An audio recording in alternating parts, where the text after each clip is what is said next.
Hi, Bodie. Do I need this keyboard anymore? No. You pass it to me. Yep.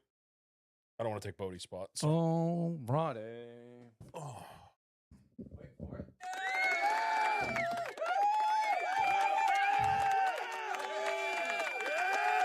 Bodie, the applause are for you. Boo, you suck. That wasn't for Bodie. No, that's not for Bodie.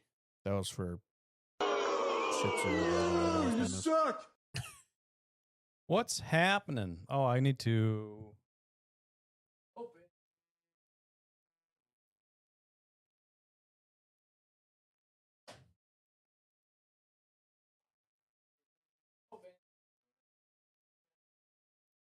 You'll figure it out.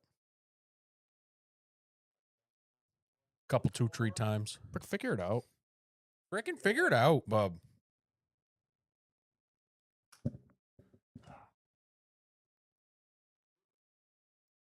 On the fly and horribly.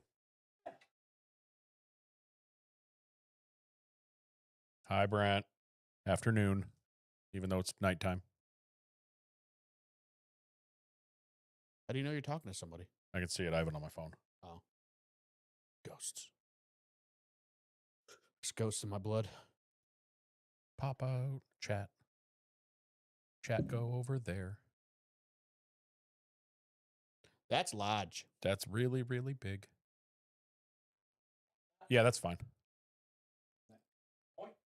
Whoa. There was a lot of Kevin on the screen.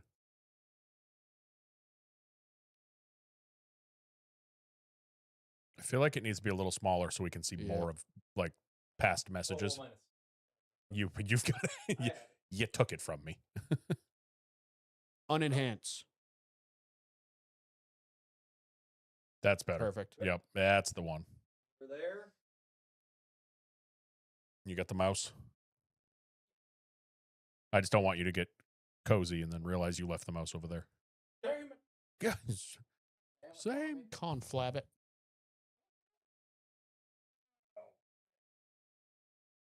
You gotta make those noises. Past like 36, you gotta go. I don't do it on purpose. Part of how the body works. Don't worry, Levi. What's up? How adorable is my puppy was the question. I mean, on a scale of 1 to 10, like an 11. Easily an 11. She's ridiculous. She is currently terrorizing her brother. No, he's Mr. right here. Bodie. He's hiding with us. Yeah, Bodie's down here I hiding. meant currently in life. Oh, in life, yes. The current moment, no, Bodhi is hiding from her existence right in front of us. Oh, man. Good luck, brother. Yeah, but her food's up there. You So can stay here with the boys. Yeah, you can go steal food. Yeah, that little puppers is she didn't let me love her, but I feel like she was a Annoyingly little adorable. overwhelmed. So it's like a little fluffy squirrel. she is. She looks like a little squirrel. She's fast. She's zooming. She's got can't see any of you because your graphic is covering everyone. Yeah. Because Oh, coming to yeah. Great. You haven't done the. Yeah, we're making We're sure gonna everything come. works. We're warning you that we were coming. We're going to come. There we go. Kyle, go back to that screen. Yeah. Oh, There you go. Yeah. as long as I'm not hanging too far back, we'll be fine. Yeah, can't have you relaxing. No relaxing, no maxing. I can move this onto the other monitor. What the? Yeah. You could put it over. Yeah, Streamlabs. Yeah, there you go. You probably because you can see it, right? For that. Yes. Oh. Well, now it's gone. Thank God you're a lefty. Where'd that go? No, the lefty thing is screwing me up. Right. As long as you can see it, bub. I mean, in reality, from here, all you're doing is changing it to the screen share and then the end. Cool. That works. Manageable? Yeah, that's fine. I want to get one of the. Have you seen the podcast controllers? That have Yes. Buttons that just Yeah, we need switch one of your those. scenes? We Yeah, need one of those big time. Definitely. What's going on, everybody? What is going on? Oh yeah, Tyler got the more speed than brain shirt. Yes, Yeah. he did. I need that shirt. No shorts yet. Don't worry. And It's- it probably won't be too often that I'll wear shorts this season because it won't be that hot down here. Oh, this is perfect. Yeah. This is absolutely flawless. This is literally what the temperature will be all year Good. round. It stays like this I'll take it. constantly. good. I haven't turned the heat on. I turned the heat on for a couple weeks when the contractor broke the window. Yep. But for the 2 years prior, the heat has never been on down here. I am pissed because I've had the heat off for probably a month. Yep. Because the house has stayed so warm. The basement heat is on. I have it on like 62 just to keep it nice down there. I had to turn it back on. We woke up Sunday morning and it was like 60. Yeah. And I was like, this is actually a little cold. I need to get the chill out of the house. Like Yeah. winter came back for a couple of, it was like, It did. was it Friday night? I Fake went out, spring. I took the dogs out Friday or Saturday night. It was 15 degrees out. I was like, what are we doing? Johnny Benson, I need Yeah. a no speed, no brain shirt. Dude, you've been picking it up lately. We've been noticing. Dude, Johnny, like the last couple weeks, I know Norm hasn't been there for I think 2 weeks in pro. Yeah. I was chasing you half that dirt race last week. And then the week before, where were we? Forget where we were the week before that, but there was one race you passed me, honest to God, on speed. I was like, okay, Jared's getting this shit. Like Yeah, I think- later. I think the ARCA cars agree with him. I love that Like car. they do That with car me. is so much fun. I am so much better than those in the Gen 4s. I will say they were fun as hell on dirt too. They were just better than an actual dirt car. They were fun. I'm just known as a dirt boycotter. Yeah, so I know you are. there was no way I could show up last week. Brent in the chat asked where Steve is. We have asked Steve to step away from the show to handle some personal things. So you're stuck with the three of us. Yep. But yeah, off track. What do you got for the folks, Norm? I know we're a little late, so we'll dig right through it. But Not too much. I did finish that show I was watching. which one? Possibly Castle. Possibly Oh yeah. the worst ending to a TV show I've ever seen in my entire life. When you brought it up, I was like, oh, he's gonna be pissed. But I didn't want to Bro. say that Have because you I didn't seen want to it all? spoil it. Have you seen it all? Yeah. Oh yeah. 6 seasons of bliss, dude. Perfect 6 seasons. I loved every second of it. Season 7 started to kind of not make a lot of sense. They were clearly having some problems behind the scenes. They were changing writers, and the new writers came in. They're like, you know, this love story we've been building for 6.5 seasons, that's no longer our priority. Yeah. And then the ending It took a was left. so fucking bad. Yeah. And like they set it up. They were the show's been out for fucking 10 years. No one's seen it. I've been I think waiting it's for longer this. than 10 Like- years. It ended 10 years ago. Oh, okay.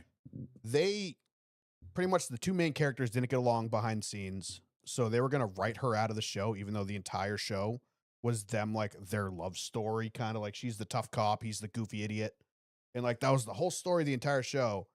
And like the original writers are like that they have to fix this, they have to work it out. And then the original writers left, and the new writers were like, oh, we'll just kill her off. And like, okay, so you just threw away 6 seasons. Yeah, And then cool. it ended on a cliffhanger. They announced she was leaving, so they canceled it. And then they filmed like a 2-second like epilogue. That's just like, just kidding, happily ever after, the end. Yeah. Yeah. They absolutely destroyed it. But it's like they literally could have just deleted one scene from the finale and made it make sense. Yeah. I've been waiting for this day. As soon as you said that, Bro, I've held my tongue as I best got I could so hooked on that show. because I was so disappointed. I It tailed off, binged the but it was crap still out of it. worth watching. I loved it. And Yeah. dude, all the characters are great, but the ending, it's just like the new Yeah. writers clearly did not give a shit. I realized when we moved the camera, that's what screwed up the angle that I'm like Mike Wazowski in Dan's face. So I'm trying to redo Yeah, my camera. we angle. know. Yeah. I think you need to like, I'm on the It's, cover. I mean, it's better now. Like I can see Should be it. fine It's, now. it's not Yeah. terrible. No one needs to see my fucking face. I'm I'm just here for my voice. Oh Oh yeah, Castle. Okay, I know what a show it is. We've never sat down and watched it in succession, but I know Steph was into it for a while. We have watched it. Like it's one of those very much like a Law and Order. Like if it's on and nothing's on, I'll throw it on. I mean, it was like, I wouldn't say OG, but like early to mid 2000s, like typical like network TV. Yeah, Where yeah. now everything is all these 911 shows yes. that are like soap operas with cops. Yep. And they are all trash. Honestly, So bad. we got hooked on the Chicago ones when they first came out. So it was first Chicago Fire, then that spun off into Chicago PD, then that spun off into Chicago Med. And those ones, when they do this, like once a year, they'll do I think they're all on like Wednesday nights or something, and they're all an hour long. They'll do one episode where they're all involved for like, it's like a movie. Yeah. Like Yep. it's a big giant, there'll be like a terrorist attack, and it's like the fire, they're all in all the shows, but like the first hour is concentrating on like fire helping deal with what's going on. Then it's like they go to Med, and Med's dealing with like all the people coming into the hospital because a bomb went off. And then the last one is like, the police department yeah. working in tandem with them to try to find who did it. Like it's actually, I love when they do that. We kind of fell off that show, but we were addicted to it for the first like 3 or 4 seasons. The shows are just so cool. Like I see the shows my parents are watching now. And like I grew up watching TV with my parents, like Monk, Psych. I started Yeah. watching Psych with my parents. But like the shows they watch now, like all the new NCISs, They're not what Man, they the were. High Castle's so good. I want to watch that. Trackers. That's like the alternative reality if we lost the war, right? Yeah, it's yeah. so I've good. wanted to You watch gotta that. I want to it. watch Westworld.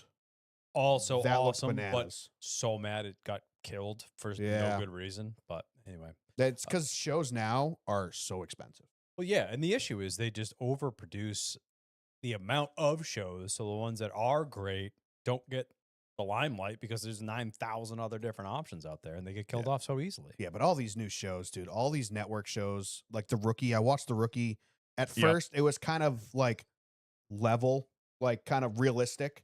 It got And, weird. like- and it got like, first of all, it's filmed in LA. It was filmed during 2020. So it's a cop show that immediately flipped the switch and went all cops are bad, which I don't know how you do that with the politics of everything. Mm. But it turned into the same thing that all these other shows. It's like, we're street level cops. There's an asteroid strike. How are we going to save the city? It's Yeah. like, you're a cop. You're not doing anything. Freaking call SpaceX, dude. They're Yeah. the ones that are going to handle this. But like all those shows, they're literally soap operas. Like all the fires, are. all the cop shows, all the investigation shows. It's ridiculous. Bring back sitcoms. Bring back like Bro. the TGIFs, the Full Houses, Right? it's filmed in front of a live studio You did audience. a NASCAR one with Kevin James once. It was so Yeah, that bad. was But you know what? I actually I hate watched it and I kind of enjoyed it. Yeah, it wasn't It terrible. wasn't it The could have problem is like Severance. I think Yellowstone ruined TV. Because it's like you go from Yellowstone, you watch that show, which is filmed on an actual ranch in Montana, to watching The Ranch on Netflix, which is on like a 10 by 10 soundstage. Yeah. And you go, how are these both active TV shows? Yeah, they can't compete. Like Although, it's hard to do that. And then I loved The Ranch because it was just like a continuation of that 70s show comedy. it was and kind of that was kind of corny, but it's like if I'm watching a show, I need to like see them on like actual places. Yeah. Like I can't do sets and green screens and shit. Anything else? I mean, that's really it. Spring cleaning. TV Ooh. minute. Yeah, just cleaning, doing organizing for It's the the best time of year. spring, taking all the snow stuff, taking all the summer stuff, putting it in front of the snow stuff, putting the snow stuff in the back. You're messing with that a bunch. Cool. Dan, what do you got for the folks? Not a whole lot. Kind of the same thing, a little bit of starting some of the cleaning stuff. I lived in a world of dog poop on Thursday. Yeah, that was impressive. That was It wild. was an entire wheelbarrow. We were out I there don't know for what them boys have been eating. probably 45 minutes to an hour, both of us with pooper scoopers. Just basically, you ever watch when they're searching for somebody in the woods and they do the line search? Yeah. That was us just walking around the yard. Oh, got one. Oh, Yeah, got just one. like- do it. Just like hands across. Yeah, Like, pretty much. Ended up having a fire that night. She was like, "Oh, it was nice out Thursday." She's like, "Oh, like want to do a fire?" Because there's been some. Did you burn all the No, the no, poop- no. poo It went over. moss? It went over the. It went over the cliff into the woods. Yeah, fair. That's no, they why. had to burn the shovels. They were too far gone. Yeah. Like, So yeah, we had a fire that night. I was like, I'm gonna will spring into existence. It was wonderful, and then the next day it was like 30. I was like, cool. Roast poo mallows. bro, that is, by the way, like the perfect spot to have a little fire pit. Oh, it was at your awesome. house. Yeah. It was the only downside is if it rains, that is a low spot, so it floods, but it dries up quickly. Yeah. Yeah, but like where that cove is Yes. Yeah, sick but just like right out the back door. Yep. yeah. Like but- if you guys were ever like entertaining. Oh, and you were yeah. like, oh yeah, like drinks and stuff and blah blah Oh, blah it's blah. mint. It's That's like the what- perfect because you got spot the to hang inside out. section and the outside Yeah. section. That's Like, I what wish the I could do people- that. I'm never gonna be able to do. That's a what the fire pit out people here. that live there that built the house. That's what they did. We found out in meeting people in the neighborhood that like everyone's been in our house because like the people that live there were the like, hey, come hang out people. Yeah. You know, so Typically, that's when why they- they did it. When they build a bar inside Yes. their house, that's normally Yeah. the purpose of it. Right. Is for swinging. So yeah, it's probably. So that was cool. Actually, finally get to use that. And now I'm getting so antsy to start putting like the outside stuff out, like the furniture. Oh yeah. Now it's turning into let's look at new furniture. So yeah, good call. I did buy a new umbrella though. I bought one of the ones with the solar panel and the lights under it Let me know how that works out. because our umbrella was broken, the one that came with the house. Yeah. So I'm like, I need a new one. See, my problem is I'm in the same boat that I want to get all that stuff, but I have to get all stuff that weighs 100,000 pounds. Oh, 'cause otherwise it's gonna yeah. get launched. Yes, you'll be fishing it out of the harbor. Yeah. Just get like a camper awning and just drill No, to that'll your just rip deck. off. That'll get ripped off too. I think what I'm gonna do is get one of the like the sails that people use, like the Yep. let sunlight through, Yep, whatever. I'll yep. get a couple of those that'll handle the wind. I gotta Um, put something in the ground and cement it because Oh yeah, I get 60-mile-an-hour winds all the time. regularly. Well, you can So- do the slats That's Yeah. I don't know what that's Yeah. called. I don't know. I know either. what you're talking about, though. So yeah, we did some outside stuff on and off this week. What do we do else? Nothing really. Like Saturday, we kind of poked around. We went down to Nashua. Or again, please, next time I even think about going to Costco on a Saturday, please just shoot me. That was awful. That place. So our Costco is even worse because it's on the Mass border. So Mhm. all of the Massachusetts people come up for tax-free Costco. Oh, It's by the Pheasant Lane Mall, so it's in Right. Kingsborough. You could throw a rock and hit Massachusetts. Literally, it's one stoplight away from the border. Yeah, so it's an absolute. I mean, We're building a wall. the line is literally from the cash registers to the back of the store. You ever been in a Costco? How big they are? Oh, yeah. The back of the store is in a different fucking zip code. I've never been in a Costco. Well, in that one, maybe it's a different state. Maybe a different state. No, it's going the other way. We were wandering around. We were down in Nashua, just going north the way it should. Yeah. We were going and we're just farting around down in Nashua. We ended up kind of there's a jewelry store that's right in front of the Costco, and they have a bunch of like a good inventory of like used like watches and shit like that. And she has kind of wanted to get it ever since I got mine. She's like, I kind of want one. So we were like poking around at shit. I made the mistake of trying on a watch before looking at the price. What was it? When I realized I had a $15,000 watch on my hand, I said, sir, please take this back. What was it? An Omega. Yeah, It's an Omega Speedmaster, but it's one of the. that'll do it. Well, those aren't all that. It was just a special one. Depends And I was which like, brother, please take this But back. it can. But as soon as I saw, like, he's like, oh, yeah, this isn't a museum. You can try anything on. I'm like, I just really love that one. I'm not going to buy it, but I just want to look at it. He goes, no problem.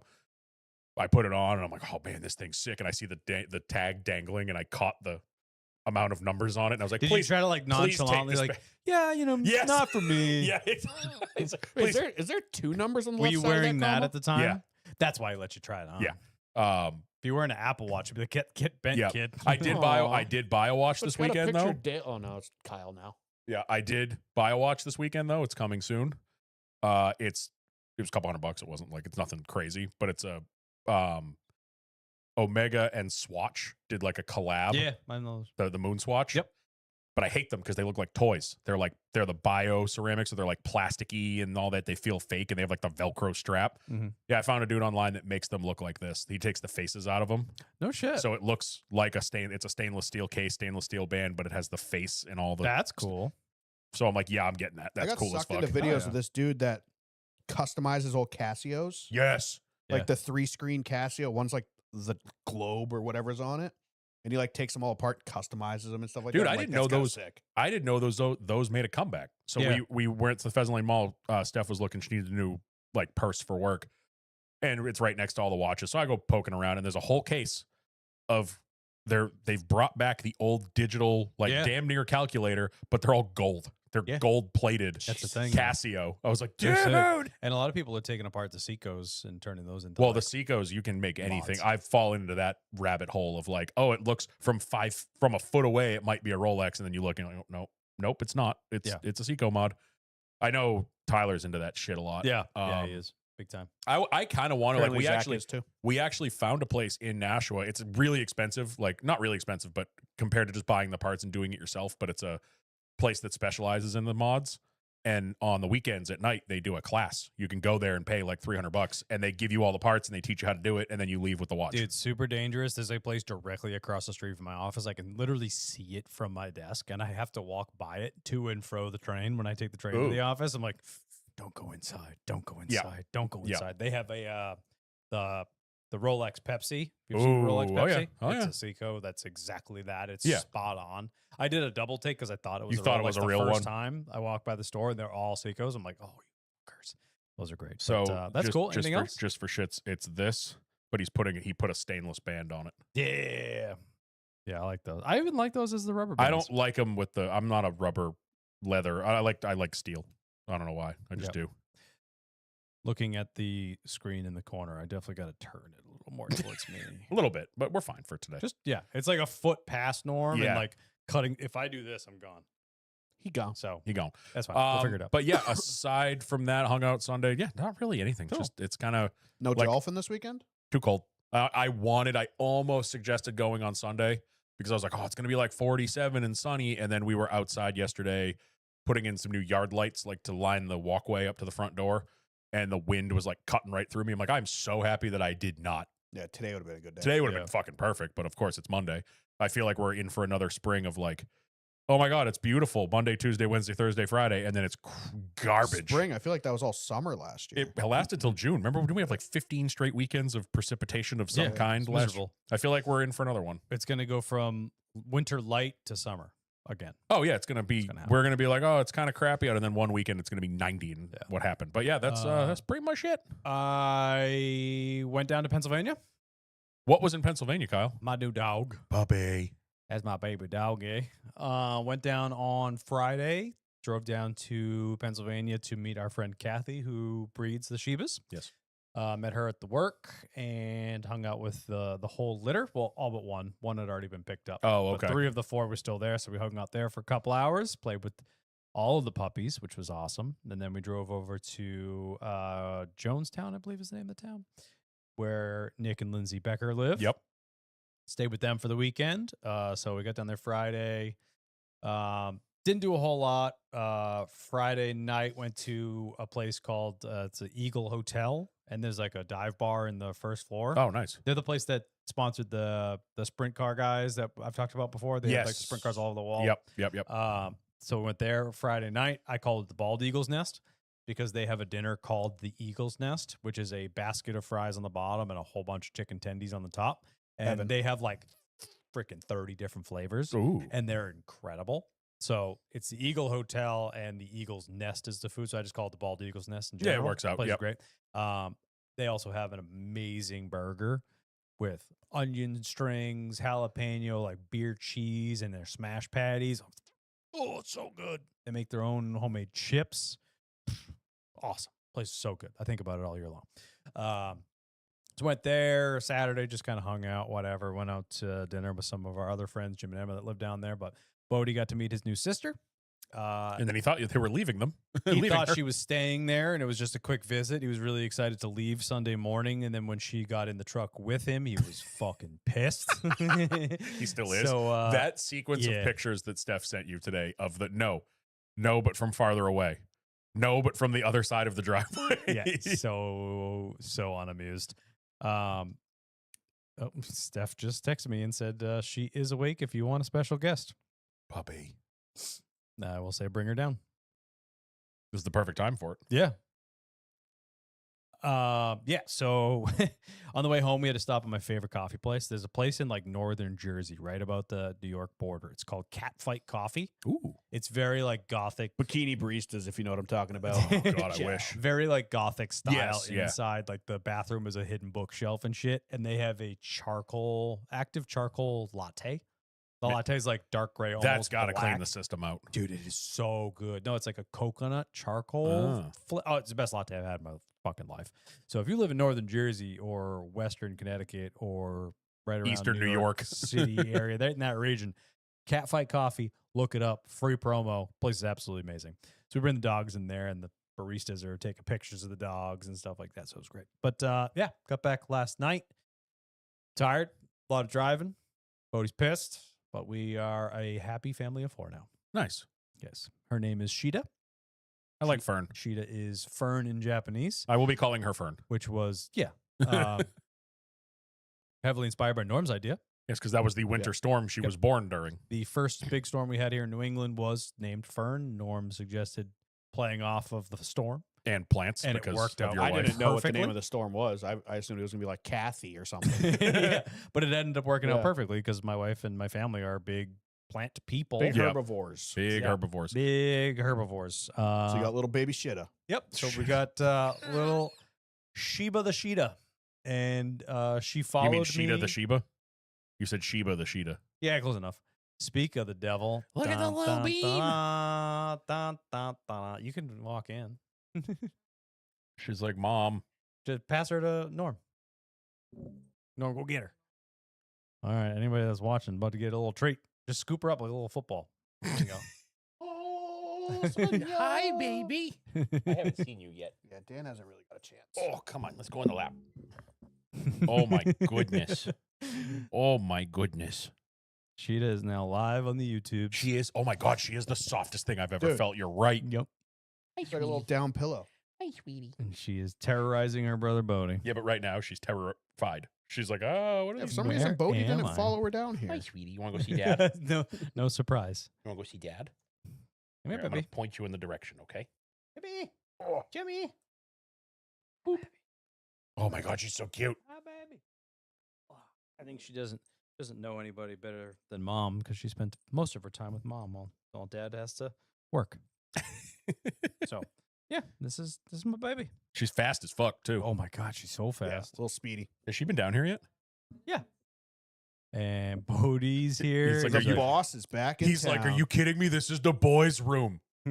Get the girls out of here. No moms allowed and no girls Bodhi's allowed. like, I know that bitch is around here somewhere. Where is she at? Found her. Bodhi just puts a sign on the door that says no girls with a Z allowed and it's spelled wrong. Oh, I'm getting kisses. I'm getting kisses. Oh yeah, she's a liquor. Hi, cutie. Yeah. Oh, do I taste good? Oh, Bodhi, up. she's testing me for flavor. Oh my God. She's staring into my soul while doing it too. Yeah. And she wants to be friends with Bodhi, and Bodhi is not. I hope we're particularly losing interested every yet. single one of our listeners. I don't care. This is Puppy Minute. Puppy Minute supersedes Oh, oh. all. Yep. Did you get down? Oh my God. She's so cute. She's brave. She is brave. You said that's why you liked her. No, she was the. Why did you guys pick her? Oh, she was chill at the she beginning. was the chill. Yeah. Not anymore. Bodhi Oh, is she's fucking. just really concerned with wherever Bodhi is and where he goes. love him? She absolutely loves him. You love your big brother and he wants nothing to do with you. That's exactly how it is. Oh Hi, my baby. God. Hi. Come here. She looks kind of like a teacup pig.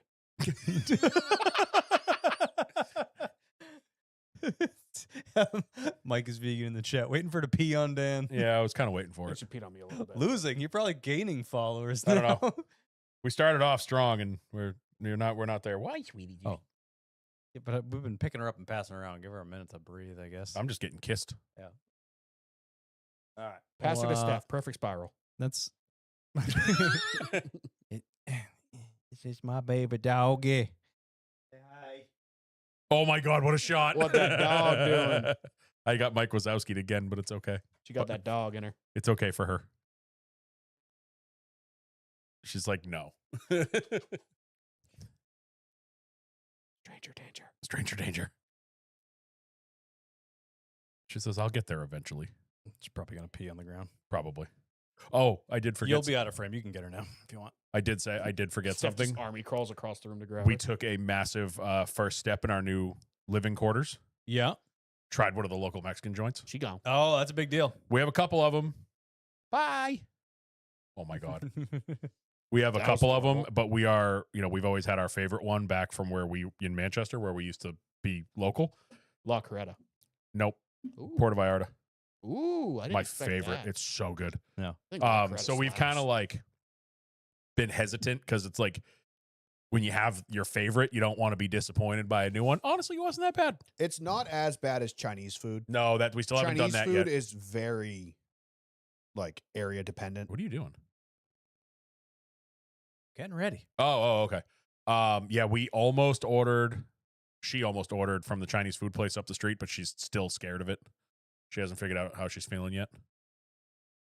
No, Chinese food's the toughest because you're only ever accustomed to the one you grew up with. Yes, that's Yeah. how it is. Yeah, exactly. She loves her favorite one is the one that is in the general vicinity of her where she grew up because that's Yeah. what they got all the time, and she compares everything to that.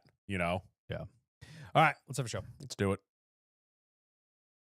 Flip this there, and then let's do it.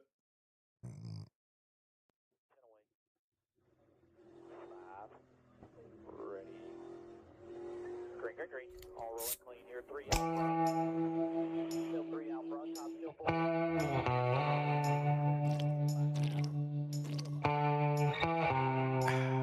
That was gross.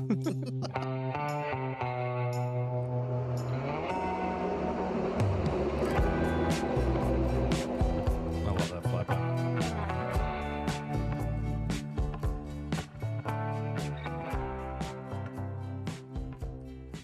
All right, ladies and gentlemen, welcome back to yet another episode of the Loose is Fast podcast. Your favorite podcast home for NASCAR podcast by the fans, for the fans. You okay? And your Uncle Ronnie's favorite podcast. He still owes me $20. I'm Kyle Belcher, and joined as always by Daniel Walker I got puppy kisses. and Norm Pelletier. Bumpers here. Just to address the elephant in the room, Scumbag Steve, we have asked to step away from the show to handle some personal matters, so we certainly wish him nothing but the best. But on today's episode, we will talk some NASCAR news, answer some questions, have some fun, recap some paperclip action. But before we can do anything, Dan's got to pay the bills. Brought to you this week and every other week by The Illuminati. Freemasonry, actually. Hey, don't even joke. The stone I'm cutters. joining the Freemasons. Yeah. Stop it. I was moving my board. Okay. Just Okay. relax. All right. Yeah, you told me to yell at you if you were. You got your one yow for the week. You're good. There's no chance that I hit that button once. Oh, that's my favorite one. We are brought to you this week and every other week by us, the Loose is Fast podcast. A reminder that we are now self-sufficient on our own. Or not, self-sufficient wasn't the word I was looking for. Yeah. So that was not the word I was looking for. Self-reliant. There you it go. is. There, We are Self-dependent. self-deprecating. definitely a lot of that. That never changed. But we are on our own. We are our own masters. Kyle beats us. Help. And we are hemorrhaging money, boys. Yeah, and we are girls. hemorrhaging money. Can you hemorrhage it when nothing's coming in? yeah. Yeah. Yes, I can. The negative True. symbol exists for a reason. True. Yep, I can. So yeah, we are brought to you by us. So head on over to loosesfastpodcast.com. You can go get yourself some merch. Yeah, you can. All of Norm's spring drop is still there. We've been seeing more and more people grabbing some of those. Their shipping is apparently lightning quick. Yeah, Dude, it's nuts. Everyone was like, I can't believe it's already here. So go check that stuff out. We did get a firsthand review. Point to send them as soon as they come in. Yep. We did have a firsthand review of the Hawaiian shirts. Apparently, they're not as light as you would think for a Hawaiian shirt. He said it felt more kind of like a shop shirt. Yeah. But he said the quality was good. Said they run a little big. It says it in the description. Okay. It says it runs oversized. I didn't know that. So I've had 3 people ask me how they fit, and I'm like, well, let me look. It's in the description. so It says oversized. apparently, from what we heard, they're good. Just don't expect it to be like a light linen. We that don't you- put out cheap shit. Yep. So But actually, that's why we don't make any money on the shirts. true. That being said, we have no idea what we put out. These were a test, and I'm glad that the first review we've gotten back from them has been good. Yep. Yeah. Maybe just run it through the washer a couple times, you know? Soften it up a little Yeah. bit. Yeah. I said it doesn't matter because when I wear it, I'm going to be drunk But and the then they're buttons are gonna- going to be open. So who cares? Yeah. Sorry to cut you off. Then the thicker ones are going to last longer, too. Exactly. Like you get those paper thin Hawaiian shirts, the normal ones. Yeah, you want them thin for summertime and stuff, but those always like get trashed after you wash them Well, like 3 times. They What end I'm up falling apart. What I'm excited about is I feel like a thicker one will be better for Friday night at Pocono when it's Hawaiian shirt Friday night. When it gets a little cooler at night. Yeah. well, I'm not wearing a Hawaiian shirt. Why not? I'm getting the American flag. Oh, one. that's Yeah, fine. well, Yeah, yeah, same that thing. counts. Same That thing. counts. That counts. That Darn counts. tune, this is America. That counts. We're gonna call it Fun Shirt Friday. How's that? Ooh. I The like that. button-down bonanza. That was my. Oh, the button down bonanza. That's pretty good. The buttons Fun, off bonanza. Fun Shirt Friday was my. dude, we got to thing. get all the boys involved. Ant, I know for a fact, has a sick Natter Days button down. He does. Yeah. Yes. I've seen Oh, that. Yeah, I'm gotta pretty get sure all- he's worn it at Pocono before. You can tell Karen. Cohan, he'll probably wear a tie. But So yeah, go buy some merch. Another way you can help us out is the triumphant return of Kyle's Race Day Challenge. Kyle, what is Kyle's Race Day Challenge? I was waiting for you. My race day challenge is if you donate the dollar amount that matches the driver's number you believe will win on Sunday and guess correctly, we will send you a little something, something. We had a couple real closers. Kyle, you had us sweating. Yeah, sweating real hard because we had multiple Denny takers, and I was like, oh boy, about to lose a whole bunch of stuff. We were basically like, we're not going to have any merch left. Like, obviously you're going to get, if you win, you get like a care package for, some vintage NASCAR stuff, some show stuff. And if 3 people had all won, I like the bumper might have ended up in someone's box. Yeah, Like, I mean, obviously, it's a risk that we're taking too because we're giving you our stuff and we got to pay for shipping, and we would have ended up losing. But hey, that's the risk I'm willing to take for you. yes. Sorry, I need to like save this not in your messages. Yeah, you probably should. Because it's getting farther and farther Copy it, back. put it- Any Put it in your notes reviews app. or We did. So I found it. Yay. I'm going to copy it right now. there you go. We did not have any new Apple reviews from last week. The ones we had last week were the ones we had last week. So go leave us. You can leave us 5 stars and written Apple reviews. Those are fun because they're much longer form, and people have written us whole fucking novels on there. Love So it. I love those it. are fun. And then on Spotify, I love it. you can leave 5 stars as well, and then you can leave a comment on the most recent episode. We And get a lot of those. I like that. well, we've actually started to get more. For a while, we were getting like onesies, twosies. Now, like last week, there was 11. Like Yeah. this week, we have 8. Jesus. We're going to have to start sifting through these things. 2 of them are Ricky Harden. Love that guy. Ricky Harden. Dale Jr.'s I'm best okay friend. with it not being officially throwback week, but happy some schemes are done anyway. The issue is that almost all the good throwbacks have been done in some form or fashion, so it takes a little less special when we get repeats. Yeah, I agree with that. But that's why I liked the idea that I think it was Norm said it last week of like just doing a retro style. Yeah. And then retro weekend. and then he came back with, because I think we had to talk about like who could be in the booth, and I think I said Noah. And he said also, if Noah's going to be in the booth, might as well put old Dick Destroyer in there and make it a pay-per-view alt cast on Fox Nation. Wow. Yeah. Speaking of which, that kid's probably not coming back. I saw that. I'm I pretty heard- excited about that. yep, same. Finally, someone being held responsible. Yep. DJ No Mayo, this week I'm back to asking you guys real questions, if that's cool. You know, you can do this on Instagram too. Yeah. Or in the Discord. Hey, whatever. It's fine. This works too, though. With AJ Allmendinger sitting 18th in points right now, driving colleagues manufacture unbacked cars beyond the fact that it's a Chevrolet body and presumably leased ECR motors, is his efforts potentially going to create a foundation of sorts for Dodge, or is it going to be mostly irrelevant? So basically, AJ's doing good in a shit car. Think that's going to create some kind of foundation, or What I wanted to say before that you said he could ask it in the Discord or on Instagram. He found a loophole to ask a question. get at it the asked beginning of the early. show. He did. It's kind of bullshit. Well played, my friend. It's never all for naught. I mean, Yeah. obviously, it's going to be a different car, different body, different engine, different manufacturer, but getting notes at a track, how the track behaves in the next gen car is absolutely valuable. There's going to be the differences with the new Dodge setup, of course, but the next gen car having so many things that are similar, tires are going to be the same, the brakes are going to be the same, the chassis is going to be the same. Like, so many of those things do translate in between manufacturers that it's absolutely worth getting notes as they run now. Yeah, I agree 100%. Cool. I think it's, especially you're doing it on your own, is a very good sign for the future. 100%. Yeah, and it's very impressive that they're doing as well as they are doing, given what they have and knowing the situation. Given that what they they're in. don't, given what they don't have. Right. Yeah, I probably should have said it that way. You're right. All right. WF Professor, you guys missed the most accurate scheme. Mini Tyrell had a perfect Ram throwback with the full red they re-debuted with back in the early 2000s. That was hot. Yeah, it was like an Everham style. Yep, that was hot. Yeah.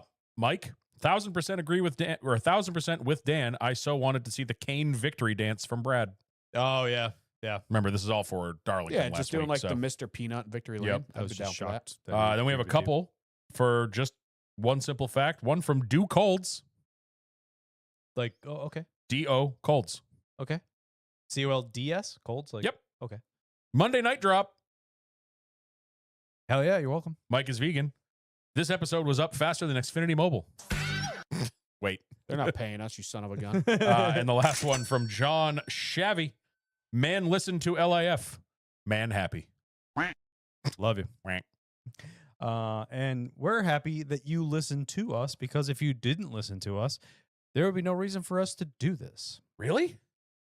That's kind of the whole point. That's all we have to do is kill all our listeners and I don't have to drive in traffic anymore? That's what kind of pisses me off about a lot of the other shows. Like, oh, you know, all these people send us so much stuff that we have to spend all this time going through it.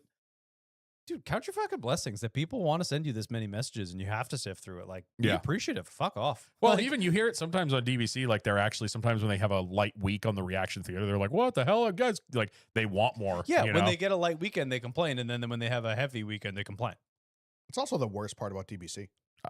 I find it funny, but I agree. Some of It's them not are my good. it's not my But favorite. still, like, I I mean, normally sometimes they're the things fast that forward people through call it. in or dumb I- or whatever, but you always got to be appreciative. I appreciate the reaction theater when it's like people just ranting. I don't love the like, oh, I wrote you a song or like Some of those are electric, though. Some of them I will say the people are talented as hell, but I just don't. I want to hear a drunk guy in the parking lot at fucking Richmond after his driver got wrecked. I do like, enjoy that. those are my quite a bit. favorite. Yeah. So, and we have one more person that makes all this possible, one more company that makes all this possible, and that is Jim's Rims. Yeah. Go to Jim, hit up Jim's Rims if you were in the New England area. Once again, like I keep saying, we are slowly inching towards get your cool car out season. Seems Yeah. like they all came out today. There was a bunch of shit out today on the way down here. Yep. Including a poor old man in a Corvette that looks like he probably ran out of gas. Yep. So if you need some help with your wheels, you want to change the colors, powder coat, paint, straightening, they do re-drills if you got a hot set that don't fit. He's a doo-doo. Doo-doo. Sorry, I lived in it last week. Yeah, you did. Yeah. So they will take care of all of your wheel rebuilding, refinishing, straightening, unbending, uncurb rashing. Oh my God, I'm an asparagus at Starbucks. Or just change You'll the fix color. it. Or if you want to change it up the look. So if you want to talk to them about what you need, find them on Facebook at Jim's Rims. You can visit jimsrims.net or you can call 774-229-6608 and get your wheels right. That was awesome. And left. And left. Yeah, he only does right side. Sorry. Right sides only. Yeah, that'll win you at Phoenix. That's the curb side. That'll get you a championship. Oopsie, I'm Mercury's and Gatorade. Oh, thank you for that, Dan. Now we head into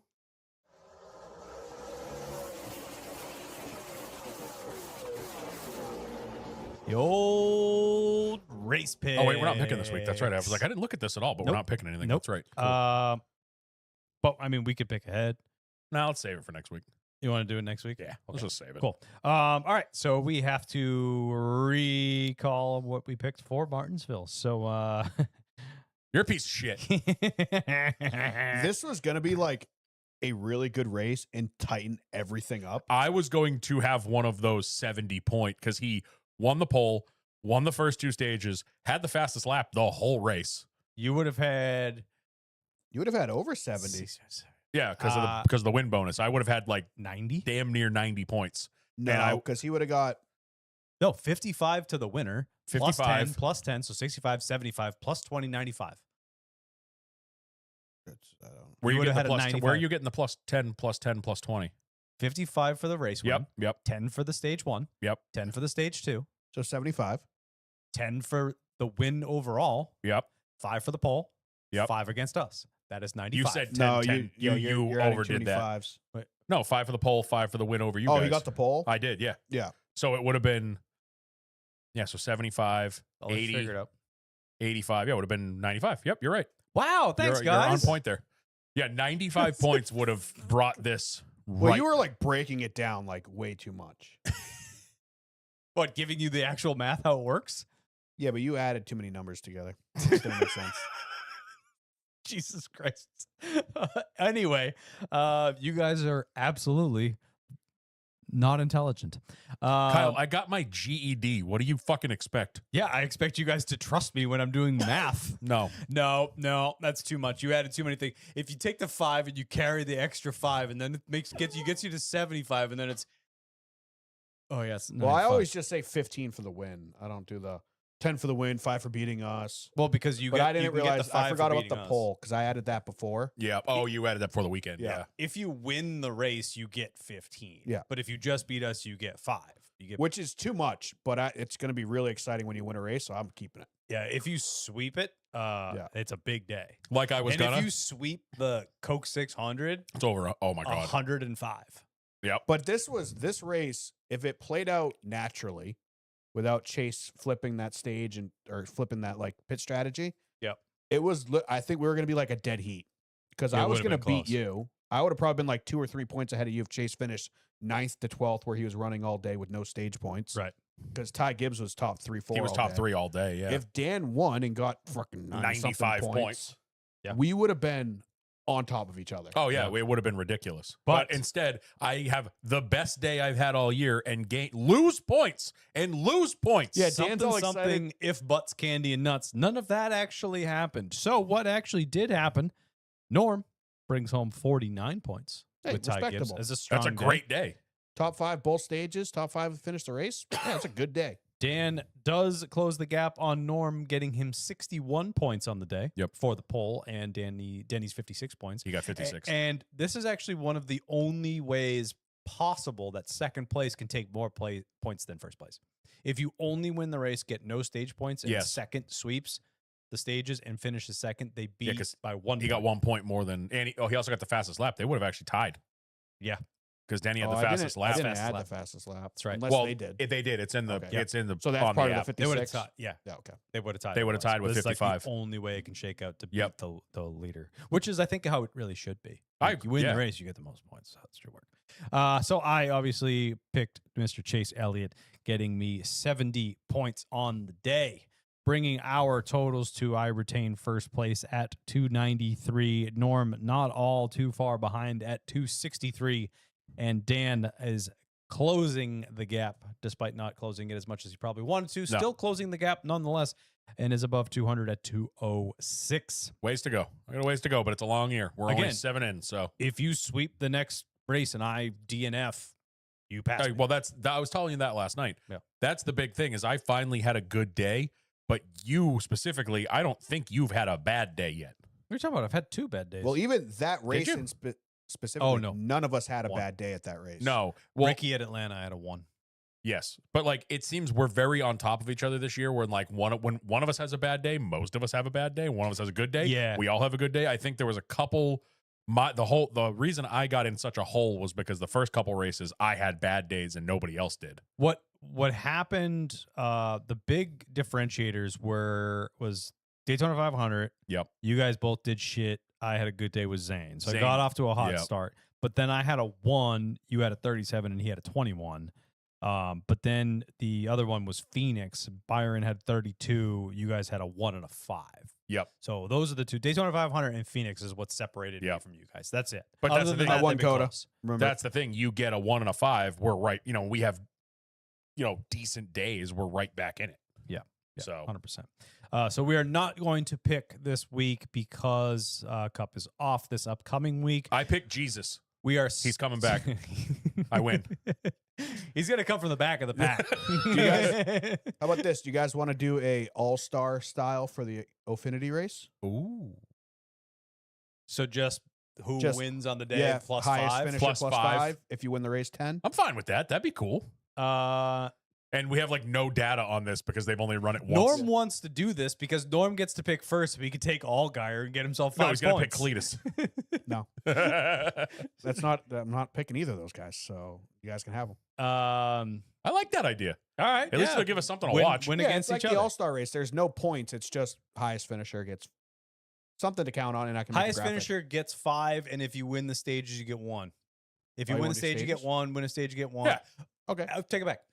Any of the normal points are 1s. I think the normal bonuses are 1s. So pole is 1, stage is 1, stage is 1, win is 5. I'm fine with that. Yeah. Yeah, that's cool. So you can get what 13.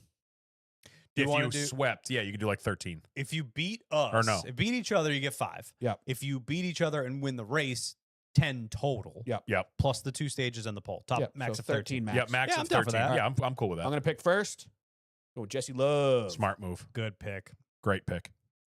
Where are we going? Rockingham. Rockingham. Repaved Rockingham. Yep. Dan?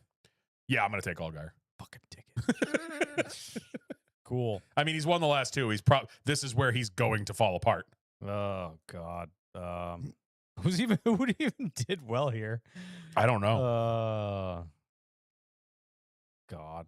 Remember, and you I'm gonna can't, take Allgaier. No shit. You can't even- Sammy Smith won last year. but you can't even take any data off it because that was the old surface. You know what I mean? Like I it's a know. completely different track now. Is there an entry list yet? Do we know if any Cup guys are running? I doubt it. You kidding me? They're going to take their off weekend. Yeah. God.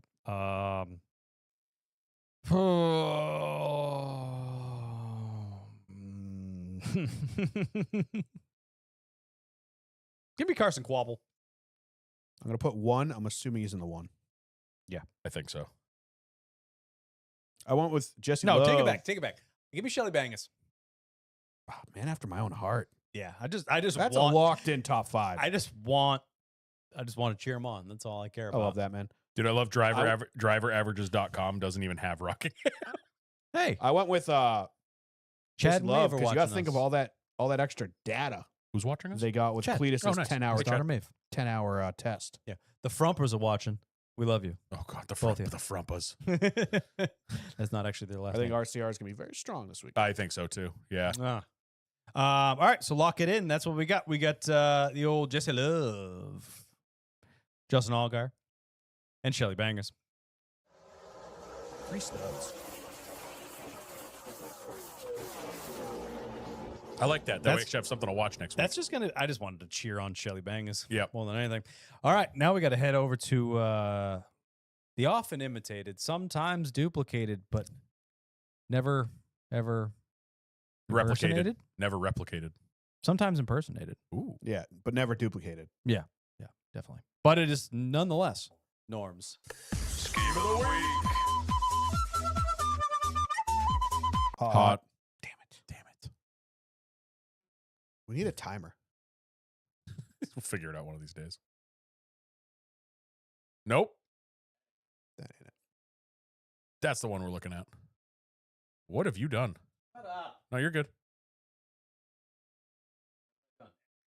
Oh God. Start talking. I'm trying to figure out what's going on. Well, I don't know what you're trying to do. Just Um, put it on the screen. That's fine. They can't see that. I think they can. No, they can just see the window. Why is your mouse so terrible? There it is. There it is. That's hot. All right, right off the bat, Oh, what a picture. if it wasn't the number, I love the safety culture scheme. Ross was running it this week. Unfortunately, this fill time. the spacing No. on the side of it is a little off because it's a single digit number. Obviously, it's scaled for the 88 Yeah. or the 97 technically. I don't know which one runs it more. 97. But I love it, dude. If it had the roof number on the door, the white with the blue outline, it'd be a perfect 10 out of 10 scheme. I just hate chrome numbers. I'm never gonna get over them. 3 car looked cool. 4 was kind of crazy looking. I'm gonna have 2 that I'm gonna call on, and I'm gonna pick the least popular of the 2, and you guys are gonna get mad. But the 10 and the 23 are gonna be head to head for my scheme of the week. The 10 is the Black's Tires scheme. They've run this every couple years, or every year they run it once or twice. Yep. They flipped the colors this year, and I think for some reason it looks 100 times better than it normally does, with the blue as the primary and the white on the door. Yeah. I love this scheme. It's one of my favorite color combos. It's classic short track colors. They can't they can't see it, Kyle. What? According to the YouTube, they can't see what's going on. Oh, son of a bitch. That's fine. Just block us. It's whatever. Block us. It's Talking fine. about it. Yeah, we're talking about it. You should know what we're looking at. I don't know why it's all weird, but anyway, go ahead. Did you crazy kids not watch the race? But yeah, the Black's Tires 10. That's going to get my scheme of the week this week. I'm going to give an honorable mention to the 23 Hardy's car. It's pretty. I think it's a fantastic scheme. I think they knocked it out of the park with it. Yeah. I have a feeling we're going to see this again. We are. In the black scheme, I feel like we only see once a year. So I want to Give pay it a- attention to the 10 Yeah. because I feel like we won't see it again. But the 23, fingers crossed, are going to have Hardy's more than once. Nice.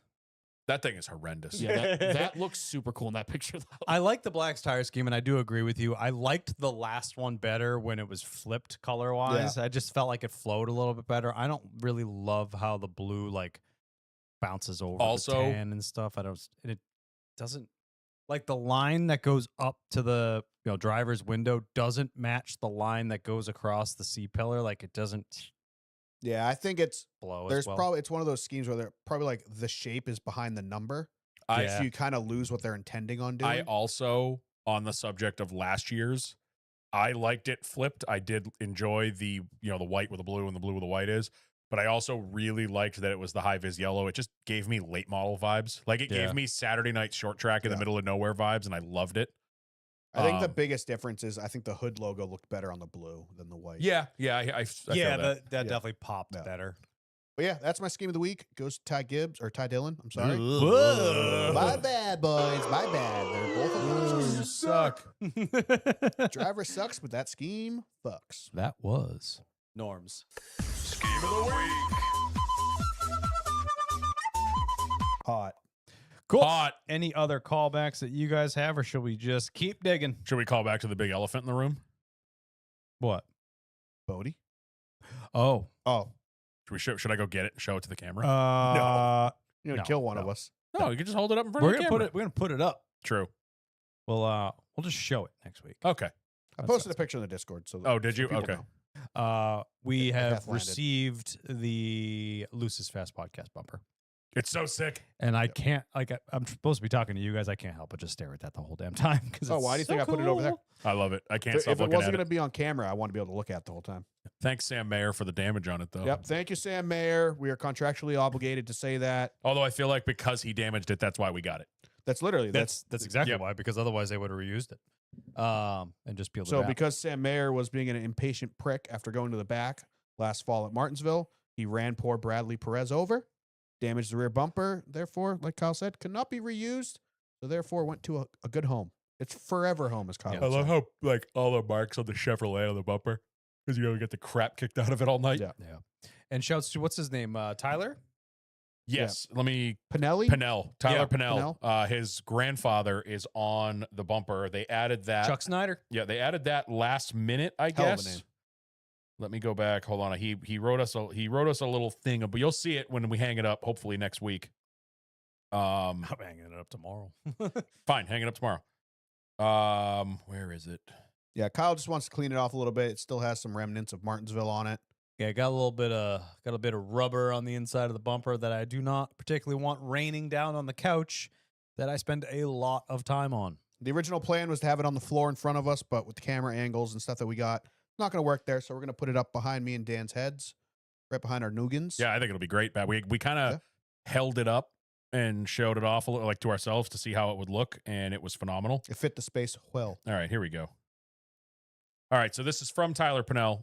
He reposted our picture of it, and he said, Grandpa's name will live forever on this piece of sheet metal. And he said, we asked him to tell us about him. He said he was a huge gearhead. Unfortunately, lost his battle with cancer in October, the week of the Martinsville race. Diehard Dale Sr. fan, switched over to Junior after he passed. Spent most of his Saturday nights out at New Smyrna, which I've been there. Great place. Always saw the best in everyone and was universally loved. Great guy. So he will. Awesome. His name will live forever in the studio on this bumper. Absolutely. Absolutely. Yep. And huge shout out to him. Yeah, super cool. Cool. Also, nope, never mind. You're fine. Sorry. I was going to piggyback last week. We talked about it being bread week this week. Yes. And Brent in the chat, he got mentioned. He got like a whole segment in DBC talking about his, how good of a guy he is. And they were happy to see the whole Bubba thing. He did good. He was running back half of the top 20 for a little bit, but I know he got a couple penalties and yeah. But he brought her home Got 21st. slightly collected in the big front stretch melee. It's nice to see other people seeing what we've been seeing for years. Yeah, no shit. Yeah, we were there first. We win. Unfortunately, we couldn't afford to be on the car this week because Bubba dropped the bank on him. Which is exactly what we want to see. Yeah, I would rather us not be on the car and him get better sponsors. Goddamn right. This is not about us. This is about him. It is about us a little Because bit. he is the best dude. But send And us he the like hood. semi-DJ'd the bachelor party. If you think about it. It's true. Yeah. He did. Yeah. That was fun. Did you Legitimately see did. that he had a set up in like Toronto? He Yeah. went and played at a bar. Like DJ that's sick. Bradley, baby. The man on of the many ones and hats. Do you twos. need your tires figured out for your race car? Do you need your wedding DJ'd? Or do you need your race car driven? He'll do it all. Yeah, he can do it all. The one-man band that he is. All right, in the news, not a ton of news. A couple bits of smaller things, and then we got one bigger one, I guess. But Junior Motorsports in the news. Jake Finch will be doing 5 races in the 9 car: Darlington, Bristol, Charlotte, and Talladega. We obviously saw Lee Pulliam. Yep. In the 9 car at Martinsville over the weekend, did very well. Did fantastic. Top 5 finish, fastest in practice. Damn good showing. He had a chance to win that a race. few people up, but Yeah, but that was accidents happen. a mistake. You know, you miss a shift, or the first one was you spun the wheels, and the second one you miss a shift. I mean, Yeah, and the first thing he says when he gets interviewed is apologizing Yes. for that. Like, class act, awesome guy. I'd love to see Yep. him back. I would love to have them do it again because you could tell he had that mentality when he got out of the car of like, he got really emotional. He's like, it was probably because he's older. He's in his 30s, like an older guy. He was like 37. Yeah, he's like Yeah, our that's- age. That's old, huh? Fuck.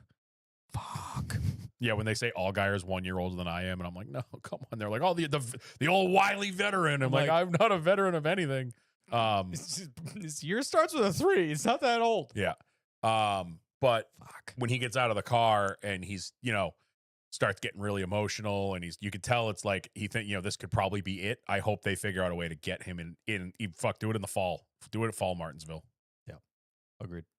Mr. Brad K with a 600th start. You hear that crazy motherfucker say he wants to make 200 more? I heard that. Yeah. Does chill. he know how many more seasons that is? That's a lot of seasons. No, Bradley, relax. Bradley? That's a Bradley. different Brad. Sorry, got excited. I know, I get it. Still staring at the bumper. Same. Legacy Motor Club, as Norm would say, Legacy Motor Club. Mount a club. Bollocks. Do the thing. Legacy Motor Club. There it is. All right. Got Has done. a new owner. We talk about Hootie and the Motor Club. Hootie and the Motor Apparently, Club. he gets mad when you call him Hootie. He does. but I've I heard don't that. care. Darius Rucker, a.k.a. Hootie and the Motor Club, He is a part owner of Legacy now. For those that don't know, he's Hootie from Hootie and the Blowfish. Yeah, he's apparently his name is not Hootie. If you don't want to be called Hootie, don't name your band Hootie and the Blowfish. Don't be the lead singer. Okay? Don't be the front man of a band with a single name. right. But yeah, apparently a part owner of Legacy Motor Club. What if the band likes being called the Blowfish? They might. Wait a minute, Hootie. What were you getting at when you named us this? All right, so if you're Hootie, which one's the Blowfish? Can I at least be the fish? Is Blowfish plural or is it just one of you? Is it fishes? Fish? Anyway, But yeah, Good for super him. cool. I mean, that's a high profile name. Obviously, Yeah. he's Oh, yeah. massive. He was massive in the early 2000s with Hootie and the Blowfish. He's, I think, even bigger now. I think He this, literally is. The I think Darius this- Rucker and his this- country music stuff. the solo career, I think, is over or gone better than the Hootie. I mean, Hootie and the Blowfish was huge, like late 90s. yeah, but like in a short stint. It per was. se. They were like a step or two above one hit wonder, I would think. Yeah, they were around They had a while. couple hits, but it I'd say wasn't they were albums, very much but- like a Three Doors Down level. Yeah, there right you go. in I that agree with that. wheelhouse. But he's And that comes to mind huge. only because like I immediately found the picture of Michael Waltrip's Hootie and the Blowfish car Oh my god! from the yeah. same race that Junior had the Three Doors Down scheme when they did the the music like cars. the Nashville Music That City was the cars. Budweiser music cars. Yeah. Or that was like part of the deal. That's right.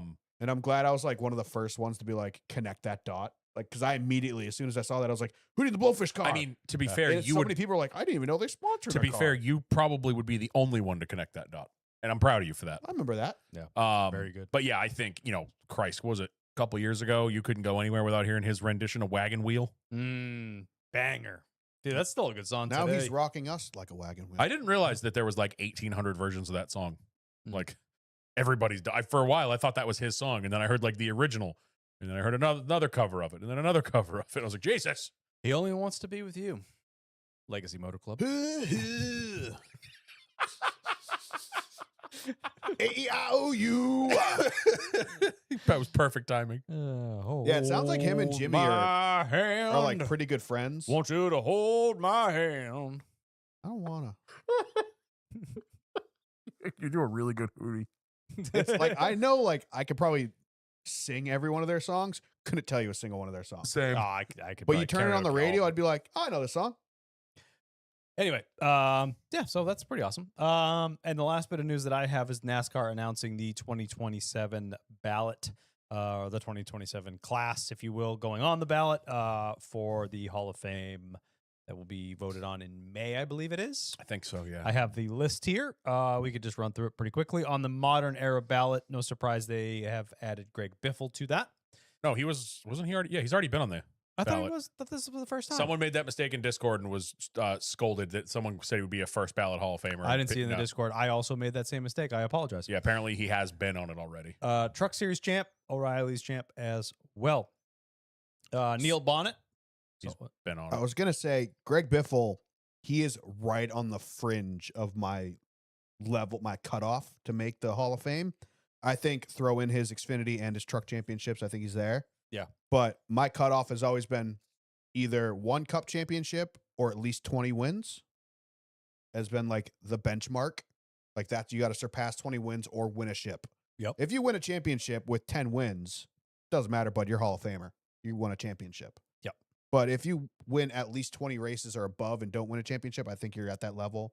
Like Also, Dale Jr. like especially if you win a lot of the big ones, like Junior, two Yeah. 500s. Like, But Greg Biffle has 19 cup wins. Like I said, he's right on that line. I think everything we've talked about it before, everything he's done off the track with his humanitarian stuff, plus his lower series accolades, I think Greg Biffle should definitely get a chance. So I don't think it's necessarily, just because he passed away. I think his stats Yeah. rewarded anyway. I'm worried though They that merit it. yes, Yes. I agree, 100% agree with you. But what worries me is that there's going to be people that are because he passed away, we have to vote him in. Right. And I feel like someone is going to probably get overlooked that might deserve it more than him. Yeah, I hope that people vote for the right person because it's not like a one and done. You know, No. if he's on the ballot this year and they don't get voted in because other people deserve it more because of their accolades, Yep. he can be put on it next year as well. Exactly. So like I understand the recency bias thing is definitely a factor, and I'm sure it will be, but if it doesn't happen, it's okay. I think it's going to happen. I think it's going to be Harvick and I believe so too. Biffle. Which- I think that's I mean, honestly, those two being inducted at the same time would be pretty cool. is pretty poetic with Yeah. their rivalry coming up through the lower series. Also, it'd be very nice for Biffle's parents and stuff like that, his immediate family. Right. I think it's deserving. Like I said, I don't think it's only because he passed away. I think his numbers earned it on their own, but it would be very nice for the family, for NASCAR, for everybody involved to do it now, You know what just hit me? to award him now. Well, we'll go through the rest of the list. Hold on, real quick though. It just hit me like we're now at the age of people that we watched their careers start are now going into the Hall of Fame. Yeah. My favorite driver for the past 25 years yeah. is now on the ballot. Yeah. So Neil Bonnet is the next one on that list. 18-time Cup Series winner. Huge in the So, media too. He did a lot yeah. of TV stuff in the 90s, even when he stopped driving and then he kind of started driving again. But he was always, in the booth on pit road doing shows and stuff. Mm-hmm. Tim Brewer, two-time crew chief, two-time Cup Series winning crew chief. Championship winning? Yeah, Cup Series champ winning. Oh, you said 2-time winning. So I was just Sorry. cool. He won 2 races. Awesome. Yeah. Jeff Burton. Yep. 21-time winner. Randy Dorton, engine builder, won over 9 championships. Yeah, I'm pretty sure he was Hendrick. Engine builder. I'm not mistaken. He was Hendrick. Ray Elder, 6-time ARCA West champ. Junior talked about him a lot last week on his show. He's talked about him before, but basically back in the day, the Winston West series was basically the Cup Series, but for guys out west. Like when NASCAR Cup Series was still very southeastern United States, and when they would go to Riverside, he won Riverside, I think, twice against Cup regulars. Like he was that good. He just never got the chance out east, so to speak, in the big show. Ernie Elliott, 88 Cup Series championship winning crew chief, 2 victories in the Daytona 500 and 2 Southern 500s as well. The man, the myth, the legend, Mr. Kevin Harvick, who we alluded to obviously already, 2014 Cup champion, Daytona 500, 2-time O'Reilly's, and 60 Cup victories. Yeah, he's a first ballot. Oh, that's first ballot. Yeah. Those stats, you kidding me? Randy LaJoy, 2-time O'Reilly champ and 85 NASCAR North champ. Oh God, bring back the Busch North Series. Unfortunately, I hate to say it, but I don't think with the people on the list that's enough. Nope. Now, one thing with him though, I agree. This list, he's not getting in. But something that elevates him is like what they talked about when they had him on DBC a couple weeks ago. His contributions to safety. Yes. His And contributions, still contributions to to seat the building. sports. If you listen to him on that DBC, like it's his passion. He's like, I just want to go to short tracks and get these people out of shitty race seats. Like they need to be safe. Yeah. Like it has become his passion to help people like be safer in their race cars. The joy of seating. Yep. Yeah. I mean, how many people don't have a joy? There, seat I inside? saw something at recently. It was like somebody I know went to like a local short track and it was in the Corey LaJoy group on Facebook. Someone went to like their local short track and they took a picture of a LaJoy seat in one of the cars, like in a street stock. I mean, in the upper 3 series, the vast majority. They build seats for everybody. Yeah. Dirt racing, down, every Cup Series, you name it. Yep, they got it. And listening to Figured out. him, I loved actually hearing the kind of story on DVC about how the process, they started building them, realized they could do this better, realized they could do that better, refined this, fixed that, and now they've got what they got. It's really cool. They supply Yeah, I was a little lot of worried people. about why they brought Randy LaJoy in, but I'm glad he talked a lot about his seats and stuff like that. And Yep. the contributions he's made. He's another one of those guys. He also 2-time Busch Series champion at the time. he did a lot of mentoring back then, more than they do now. Yes. Junior talks about it a lot. Like Randy LaJoy won the year before Junior started. So when they go to the big tracks, you get shown around by the previous champion. They're the ones who take the rookies under their arm and go, hey, this is what you do. This is what you don't do. Yep. So, I mean, I think he also gets a nod for that. It's just tough. I think they really need to create more levels to the Hall of Fame. I agree.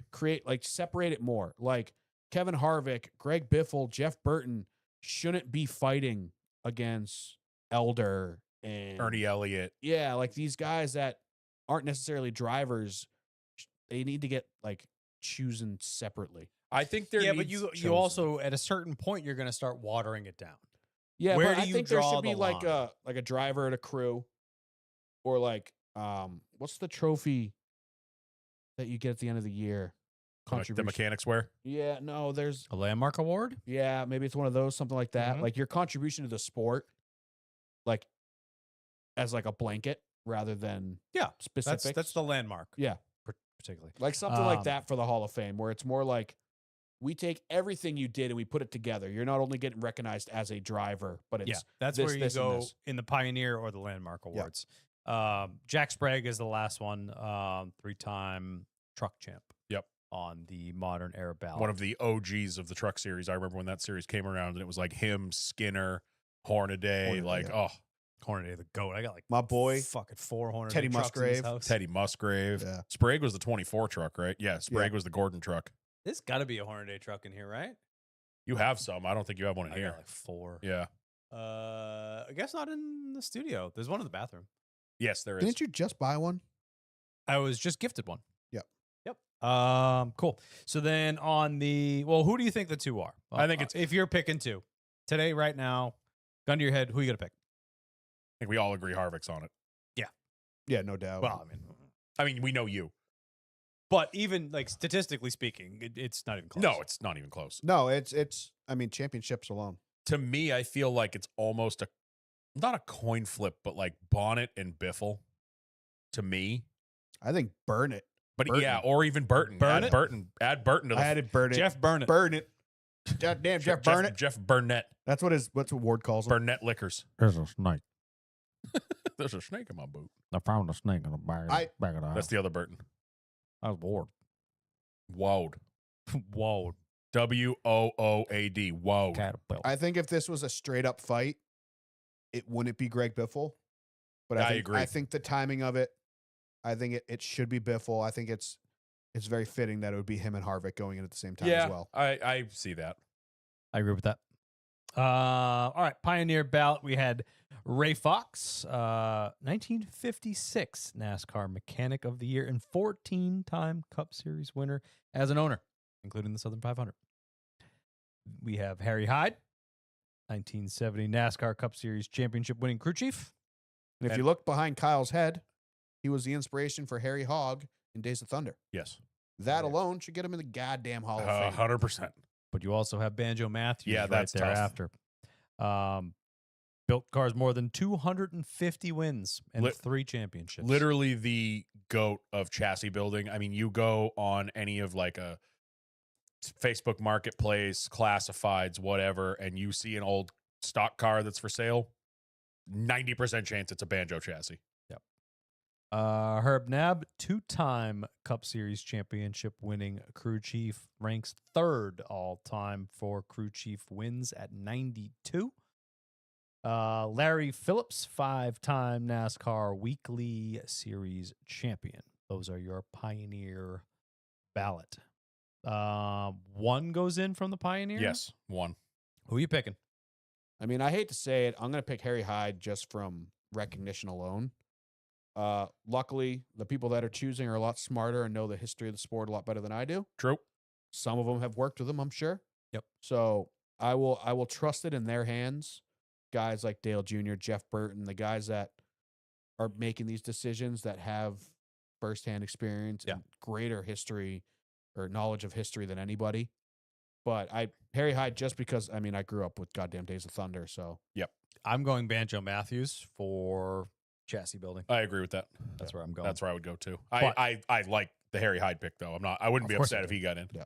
Landmark Award, we have Alvin Hawkins, NASCAR's first flagman. Whoa, Established NASCAR racing at Bowman Gray with Bill France Sr. that's pretty big. Pretty big deal. Lisa France Kennedy, Ooh, NASCAR EVC, Executive Vice Chair. Obviously one of the most influential women in sports, per se. yep. Who's the last couple? I put Kelly Earnhardt in before. Dr. Joseph Mataloe, founder of, I probably said that wrong, but founder of Pocono Raceway. Oh yes, I knew that name sounded familiar for a Put him second. in. Les Richer, longtime NASCAR exec. West Coast. Yep. Yeah. And then T. Wayne Robertson held 2 roles of senior VP at RJ Reynolds and Ooh. president of the sports marketing enterprise division, which oversaw the creation of what we know as the Winston. Ooh. RJ Reynolds is what produced Winston cigarettes. Tobacco. I have a hard time saying that some executive should be put in the Hall of Fame. I kind of agree with that. I agree with that entirely. It's Like, I great. get it. Yeah, sure, you pushed the pencil across the line that made this happen. Maybe you were part of it, but like, Like a Mike I'm with you. Helton. That's a big pat on the back, patting myself on the back kind of thing. yeah. Like a Mike Helton or like obviously the older France family. Yes, but it's like Lisa's still involved in the sport. Yeah. Like, you know what I mean? That's weird It's to me. wild that that That's they like put her getting your on at number this- retired while you're starting that but night. She's not that old, No, she's not. and she's still at the helm. Yeah. No, I don't think she should even be on it yet. Frankly, she should be at the helm. Yes. Put her and Ben in charge. Her son. Yes. I'm going flagman. That's cool as hell. Honestly, I'm surprised. Bowman Gray. Yeah. Yeah. We don't know how long ago this was, but like that they had an official flagman back in the day. You assumed it would just be like the first good old boy they saw that had like a shirt that you could see out of the windshield. You come Hey, here. Gary. Like, hey, you're wearing a shirt for somebody that's at a NASCAR race. Wave this flag. Gary, how Yeah. many beers have you had? All right, get up here. Only that's fine. Are you gonna fall over the wall? Yeah. Can I do it while I'm smoking? Yes. Come on. We're sponsored by Winston, bud. Yeah, you're So- fine. So that is our uneducated speculations on who they're going to choose. Our thoughts and I hate it. feelings. I hate what the discourse that happened last week because I'm already tired of hearing about the Hall of Fame. I mean, it happens every year. No, the shit that happened with what's his name that produces Denny's show and Junior's show, Travis. Oh, The the 20-year-old shitstorm. kid, the 20-year-old kid who some of the questions he asked Denny on his show. I think the kid just got into NASCAR like last year, and he's already Well, got that's this all of them. heavy ass opinion about it should be cup drivers only. Like, shut the fuck up. Yeah, that pissed me. I off. was listening to that and I was like seething. I was like, dude, like I commented on the reel like right as it went up with the "boo this man" gif, and it has like hundreds and hundreds Yeah, of likes. I just like, I'm sorry. And again, yeah. what was the fuck argument? off. What was the argument we've been having for the last, I don't know, 8 years, 9 years about playoffs? Like, stop trying to make NASCAR like stick and ball sports.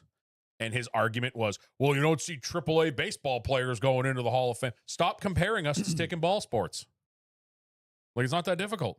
I was just so aggravated with that. Like, I understand, yes, it gets heavily weighted towards cup drivers, 100%, and cup people, 100%. But by his metric, Teddy Christopher shouldn't be in the Hall of Fame. Yeah. Mike Stefanik shouldn't be in the Hall of Fame. Justin Allgaier is not a Hall of Fame driver. I don't think so. What? He just doesn't like Allgaier. No, but it's like I'm not saying it's only cup drivers, but I don't like the guys that failed in cup that fell backwards. Like, I understand back in the day, like a Ron Hornaday or like a Randy LaJoy that never kind of back then, like the ladder wasn't as quick as it is now. Now it's like John Hunter Nemechek has 15 lower series wins. Does that make him like Hall of Fame worthy? No. Like a lot of these guys, like Matt Crafton, you would think that's a Hall of Fame name. Dude has like 10 truck wins. Yeah. Well, Like that's- it's like you just got to be careful with the lower series. You got to look at them and be like, all right, were they dominant or Well, no, were they just stuck there? I agree with you. I think I'm- Allgaier is fantastic. I'm not saying that they should let everybody in from every series. It should still be heavily weighted towards like the cup drivers and the the big leagues, so to speak. Yeah. But Well- but his his opinion was that unless you are a Cup Series legend, you shouldn't be in. Like, Right. nobody. Which is wrong. Which is I fucking wrong. agree wholeheartedly with what you're saying, especially the Crafton example. I think is a great example. That's a beautiful example. He's got 10 wins and a what, championship. A championship, like that's your win percentage is what? 0.01. Legitimately, I think he has like 15 wins. But still, like, it's still that's over like 20 something years in comparison to the But you just in comparison to thousands Corey starts. Haim. he just seems like Yeah.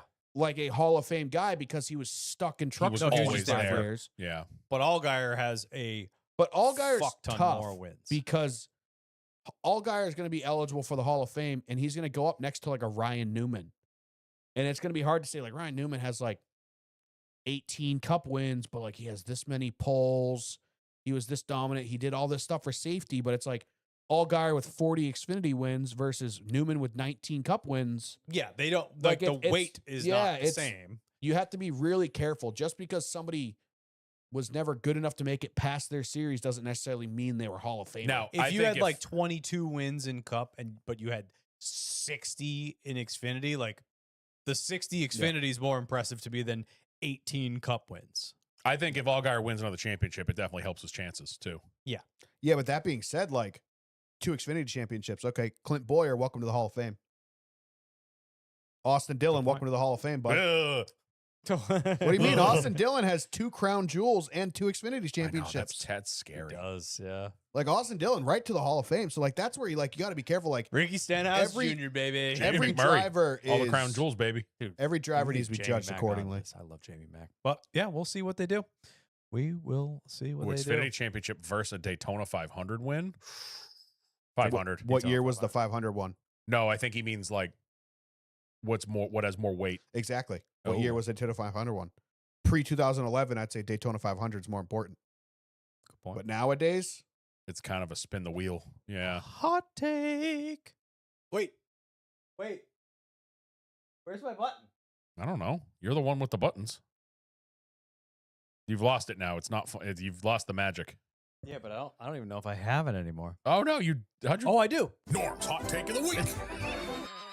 Forgot about that. well, do you button. want to go over everybody that's won a Okay, Daytona 500? Absolutely not. Newman's 500 versus an Allgaier championship. Honestly, I think Trevor Bayne ruined the 500. That's the button right there. Hot take of the week. Trevor Bayne, like shitting himself into a Daytona 500 win and never accomplishing anything ever again, tainted the Daytona 500 for every winner after that. He's not wrong. He's not wrong. Like the second we went from Mark Martin versus Kevin Harvick to Trevor Bayne, it lost all its Son of a prestige. bitch, he's right. That's getting clipped. The second we went from Mark Martin and Kevin Harvick across the line by inches to Austin Dillon That was, yeah. I was there for that one. or Ricky. I mean, as much as I love Ricky Stenhouse, Stenhouse, Cindric, I mean, McDowell. I was there for the McDowell. Ricky one. I know you were. I know you were. I saw the Austin Dillon one and the Ricky Stenhouse one. And a William Byron, which was kind of the same. two William Byrons. No, he wasn't there for the first one. No, but I mean, it's just, it But still hurts. That there. one, Okay. the second one, same thing. There was a wreck on the last lap. Byron missed it, and off he goes. I hate that Trevor Bayne 500. Not wasn't because I at the McDowell one too. What was the other one? I no, missed you it weren't one. at the McDowell one. That was our first year. That was the first year we had the show. That was the first race Oh we yeah, reviewed it was was the McDowell one. Byron, Dylan, Yeah. Ricky. Yeah. Yay! That Trevor Bayne one, I still hate that one because that was the prime of DW starting to lose his fastball. And he ruined the end of that race. Yeah, he did. Mike Joy's trying to make this poetic call, and there's DW just rambling in the background about how it's his birthday and shit. And Yeah. every time I see that Brutal. clip, I'm like, Happy birthday, Trevor Bayne. Happy birthday, Trevor Bayne! While fucking Mike Joy's in the background, like waxing poetically, trying to make this incredible call, and you just got DW fucking happy birthday, like he's at a fucking Chuck E. Cheese. All right. Sorry, Let's go. we went off on a fucking tangent. I love that noise so much more than the old one. Ye old paperclip. We had a doubleheader weekend at Martinsville Raceway. The NFPA 250. Not bad. Fine. Don't know what it is, but And the Coco 400. classic. Love it. Yeah, the NFPA is fine. Xfinity race. 46,000 hot dogs eaten this weekend. Wow. Did you not see the God counter? bless. No, I did not. They had a towards the end of the cup race yesterday. They showed the hot dog stand in the infield, and then the scoreboard pylon like comes above it, and they showed on the big screen. It was like the current count was like 46,600 something hot dogs. Jesus Christ. Yeah, I mean, the Allgaier show for the most part on Saturday. No surprise there. Leads from the pole, 114 of 250 laps. His second win in a row, third of the season, and 31st of his career. I mean, it was a JRM show. It really was. They had the top 6 covered with Corey Day. with Corey Day Yeah. and with Lee Pulliam, who has never been in an Xfinity car Yeah. before. But I mean, Allgaier led the JRM whole was first lights stage. out. All 5 of them plus the 17 were fantastic all Yep. day. Allgaier now has a 92-point lead over second place. Yep. I wanted to highlight one thing from this race / after this race. Yep. During the last couple laps, Raja and Jesse Love got into it. Raja kind of sent him up the track once, and then I think it was the final lap he did it again, and then got spun by Brent Cruz. A lot of people were saying that it's like they're boys, so Brent Cruz spun him for Jesse Love. I want to talk about after the race. Yeah. Because I think the kids are going to be all right. After the race, Raja is pulling into the garage. He gets out of the car, still has his helmet on. Jesse Love's waiting on him, like standing there waiting. Love's crew chief, who is Stockman, Danny Stockman, Yeah. he comes over and he's fucking, you better, what did he say? I don't know what he said. Something like, you better watch your ass. Stockman's a character, though. He is.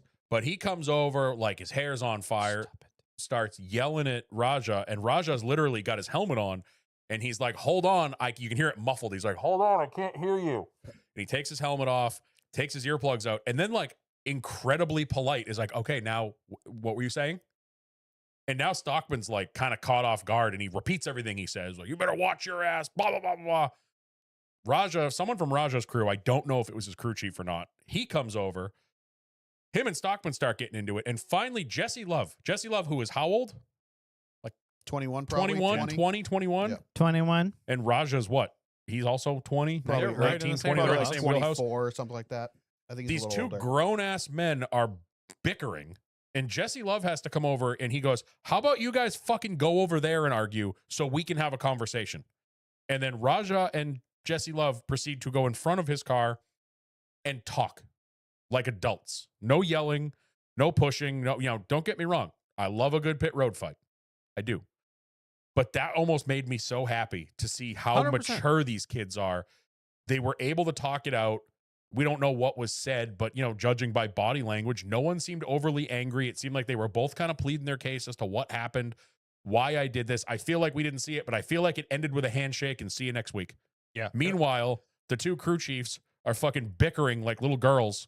The fact that the kid that's probably 25 years younger than you has to come over and say, hey, you guys fucking go over there and do this because we want to have a conversation. There's a time and a place for it, but as the crew chief, your job is to lead by example, and you're not setting a good example, especially in the lower series when these guys are trying to work their way up, especially those two that have pretty bright careers ahead of them.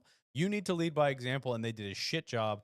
Who did lead by example was the kids that are supposed to be led. It's crazy to me how I like Jesse Love and Raja more and more every day. same. I Jesse hate Love. where Jesse Love is. Raja has grown on me so much. I love this that year. kid. But I love him. Raja is such a smart kid, and he wants to learn. He's such a sponge. Every time we're in the garage, we see Yep. him. Yep. Every single time. Doesn't matter Friday, if it's cup Saturday. practice. Doesn't matter what practice Truck, it is, what race it Xfinity is. Cup, it doesn't He's matter. there and asking questions and learning, and is a sponge, and he's a product of the sport. He wants to be a product of the sport. He is a student of the game, and he loves this. It shows. The maturity level. So obviously Jesse Love saying, you guys go over there and bicker. We want to have a conversation. That was huge. But what got me was Raja. Danny Stockman looked like a swollen dick. Jesus, Josh. That's good. Well, you got to think a lot of the crew chiefs and stuff in the Xfinity O'Reilly series, those are the good old boys. Yes, they are. That is the old cup garage that never acclimated to the new car. Right. So a lot of these guys, I mean, Danny Stockman is a genius. I mean, he is a fantastic crew chief, but he's a good old boy and he works for Richard Childress. Yeah, that's the other problem. So he's got high Hold my watch. like intensity to him. So Yeah. I mean, I have no problem with that. The crew chiefs come over, but the crew chiefs are also they spend their lives working on these cars. Jesse Love, he may come in the shop, shake everybody's hand, and say, "Hey, thanks guys, you're doing great." But Danny Stockman's the guy that's there until 11 o'clock at night, 5 days a week before Martinsville getting that car ready. So I understand when the drivers start taking it out on each other, they're pissed. But I also heavily appreciate the two drivers going, "Hey, we're going to talk about this like adults." Yeah, It 100%. does, like Dan said, make me kind of miss the good old days when you would just start swinging on fools. But Jesse Love, Brent Cruz, Connor Zillich, Corey Heim, the Baldwin brothers, who I don't know how it'd be possible, but they all seem like they're all smart, good head on their shoulders. They're all buddies, but they're all adults Yep. for Yeah. being such young kids. The moment that got me, it wasn't as much, obviously, the Jesse Love telling him to go over there, that was huge. But when Raja took his helmet off, and he's got this, I don't know how old Danny Stockman is, probably in his 40s. Yeah. Like in his face, yelling at him to watch his back the rest of the season. And he takes his helmet off and politely, like, he pulls his earplugs out and politely, like, puts it down and is like, "Okay, now I can listen to you." 100%. Like, it wasn't like he took his helmet off, was like, "What the fuck did you just say?" You know what I mean? Like, he Right. could have, obviously. Yeah. He could have 100% had a guy that could have done that. I But really like what Norm said. That like group of boys that are friends, men, whatever, they're boys. They're yeah, young children. to us. Yeah. That group seems to all have a good head on their shoulders. 100%. It seems like they've all been guided by people that know what they're doing. Yep. For some reason, Tommy Baldwin's doing a great job, which is crazy. I love it. I absolutely love it. And I love that, man. But they're all being taught well. They carry themselves well. They speak well. They're fantastic. And that gives me hope, adverse to the Daniel Dyes of the world. The Daniel Dyes and the Sam Mayers and the... Yeah, Yeah. 100%. Yep. It's funny. The ones with the most talent are the most polished. Yep. And mature, if you will, as well. So that was really nice. to see. I'm just very excited, like Norm said, very excited to see Raja grow in the sport because that kid has a really good head on his shoulders and he can fucking drive. Absolutely. Yeah, I was slow on the uptick on Raja because I didn't think he really did all that in the truck series. I think he definitely improved over his tenure at the Spire team. But just the first quarter of this season that we've seen the O'Reillys, Yeah. he's been fantastic. He's handled the kind of split contract deal he has going Yeah. on very well, and he's outperformed that 32 car. He's done much better in that car than he should have, I think. So, and plus, we've said it for years, his personality off the track is so clean, so mature, and just like you guys said, wants to be a part of everything. Yep. Yeah. I mean, we hear it all the time. Freddie or somebody will be like, Freddie "Yeah, talks about, yeah. he watched the entire cup race on the spotter stand with me because he just wanted to watch the cup race and learn what we're doing up there." And A that stuff's couple super other cool. just quick bits I wanted to highlight. Dean Thompson bringing the old 26 Toyota home 7th after starting 22nd. Good day for them. That late parking lot wreck definitely helped a lot of guys. He was in like the 20s and then made it through that wreck and ended up bringing it home. But Freddie talked about that I listened to a little bit of DBC on the way down, and he said, he goes, "That's what we need him to do. He needs to be there all day and then let it fall into your lap and capitalize on it." Yep. And credit where Chastain credit's due. bringing home Harrison the, Burton, before getting wrecked, was Yes. pretty quick in that other SHR car. Yep. Chastain bringing the 91 DGM car home 8th after Even- finishing 38th. Yeah, that boy didn't have a great race. Yeah, even though he spun with 10 laps to go and Rough. same thing, missed the big wreck and just went around everybody and brought it home. big for that team. Yeah, Yep, he for has sure. not been outperforming their equipment in that thing for some reason. No. Yeah. But who's your driver? Yeah.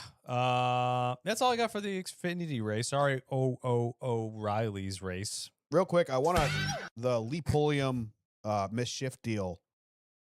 For some reason, I don't remember who it was, but somebody talked about their difficulty going into a late model in the transmission Yes. is so much different. I think it might be late model stocks or on a different style transmission. So Lee Pulliam, a guy that spends his life in a late model, the transition the opposite direction, I'm sure had a lot to do with it. Yeah. You think it's just a 4-speed, like how hard could it be? But it's all about the type of shifters they use. I mean, that might be a direct transmission where the ones he's used to are kind of like linkage style. Yeah, and it's So- also just a different setup Yeah. no matter what. Like Yep. you get in a different car, it could be just a different throw ever so slightly, and you're so dialed into On your what car. you've been driving Yep. for so long. Like they polish their craft, and you put them in a totally different car, it's bound to happen. So, especially like older tires when you spun the tires on that Yeah. one too. So, But I makes just sense. want to mention that just because I know I've heard it in the reverse where people from Xfinity or truck or whatever go race a late model and they're like, I was surprised that the transmission's so much different. Yeah. So I just knowing that he spends his life on the other side, it must have been tough. On the Cup side, I mean, there's not a ton to talk about. The race itself, I suppose. Denny Hamlin ran away with the day for the most part, leading 292 of the 400 laps. Alan Gustafson making a bold call to short pit at what, 260? Basically, if that race had run green till the end, he was going to have to make another green flag stop. Yeah. He was going to be 24th, 2 laps down. Yep. If that didn't work out. Rolled the dice, it paid off. Unbelievably, too. Yep. Like, Yeah, NASCAR found their debris for it. some would say a little too perfectly, but I'm not here to, I don't Did care you guys about see that. the video of like Ryan Blaney's on board? Yes, Blaney Where was. supposedly like you can see like a crew member take something out of the truck, put it on the track and pick it up. Oh, I didn't see that. No. Supposedly like the debris was on pit road, but they couldn't call a caution for that. So they supposedly like, obviously Twitter is Twitter, but like there was like an on car and they were like in car of Blaney going on the front stretch and it like circles one of the safety workers dropping something on the ground and picking it back up. So they were like, oh, it's rigged. Like, or it's I don't know. hot. I'm not playing that I mean, he game, could have but- burned his hand. We don't know. DBC brought up a good point. Freddie did. Everyone's kind of joking like we are that, convenient caution, kind of like the old junior cautions back in the day. But I think NASCAR had this happen already once this year. Remember Phoenix? Somebody blows up a brake rotor and all of a sudden like fucking 5 cars have flat tires. Yeah. I think that's why they were a little cautious. Like the 10 car blows a tire and a brake rotor, misses pit road and goes around again with debris going everywhere, brake parts, We also had the whatever. 17 that had the bolt stuck in the wheel from the day before. Yeah, exactly. So like, That was ridiculous. But we don't know. so, I mean, yes, there was a big chunk on pit road that they had to pick up. Freddie did say that the call for the caution was a little weird. He said on the radio, they said, put it out. We need to look for debris.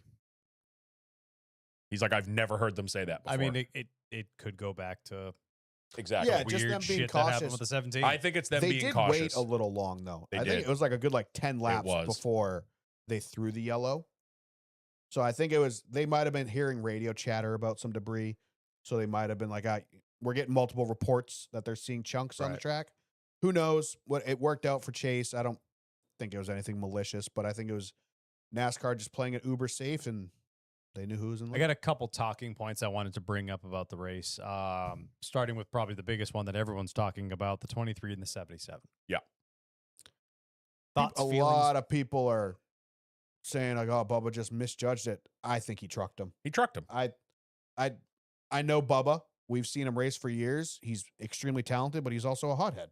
Yep. And Hocevar, who I think jumped that restart Looked like he to did. put it 3 wide, he lagged back and got a hell of a run on the 23, dove him 3 wide into 1. Stuffed it in there. Yes, doored him, pushed him up the track. I mean, Bubba running pretty poorly throughout the race. It's not going to take much to set him off. He And was already pissed. That's what Yeah. I was going to say is I don't even think Hocevar did anything that egregious, but Bubba was About already the least on. egregious thing he's done in a Yeah, while. but Yeah. Bubba was already pissed off. Like they played his audio earlier in the race of him basically telling Freddie to shut the fuck up or whoever it was because they were Yeah. telling him how to drive.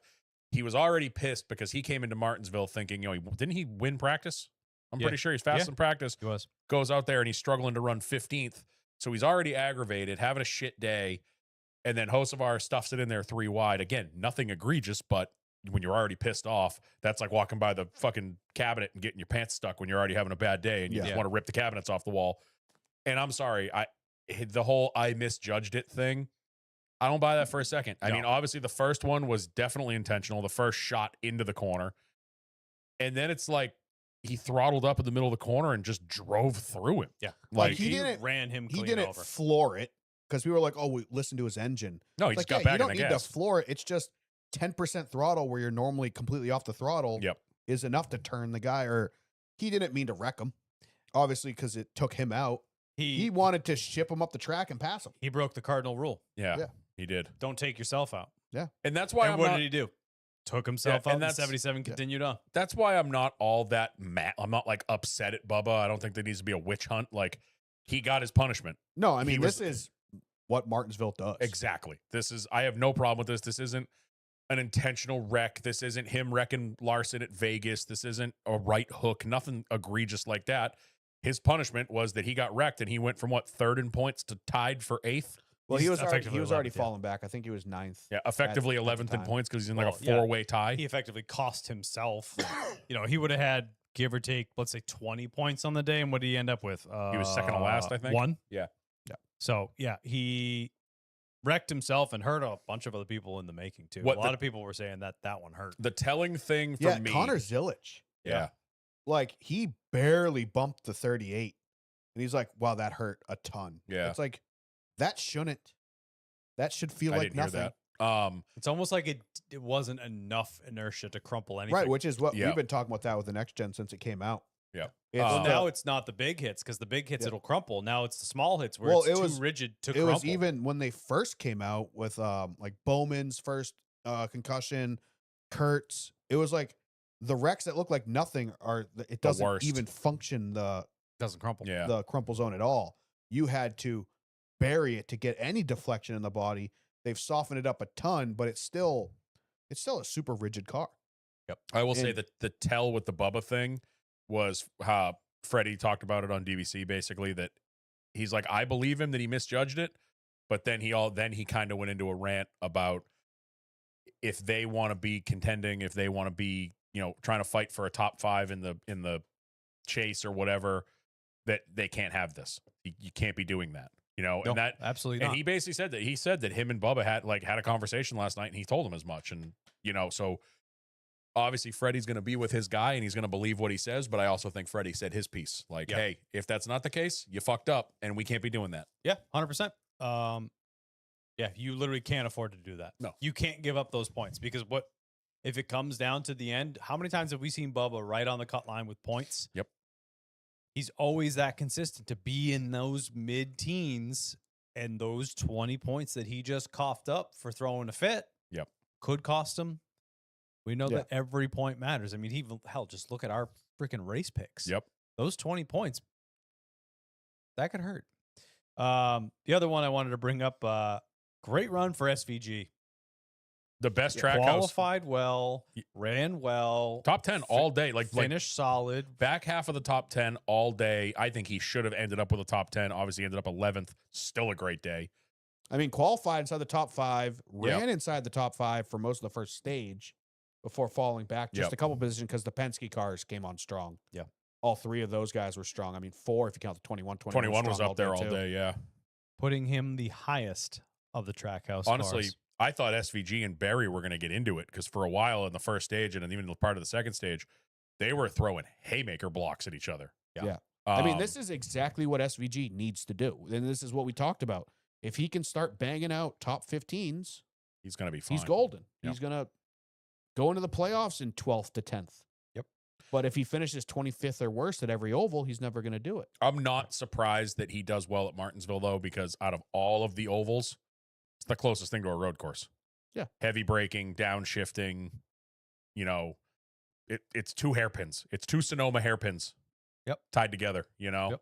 He did very, very well. He did very well, though. And look at how Uh, good he does at Bowman Gray. Same thing. Like, he does really good at the short tracks. And now, Yeah.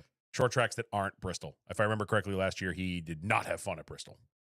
No, he admitted that he doesn't. Yeah, because doesn't love Bristol it. is a whole different animal. Much different. Big rebound for Joey Logano.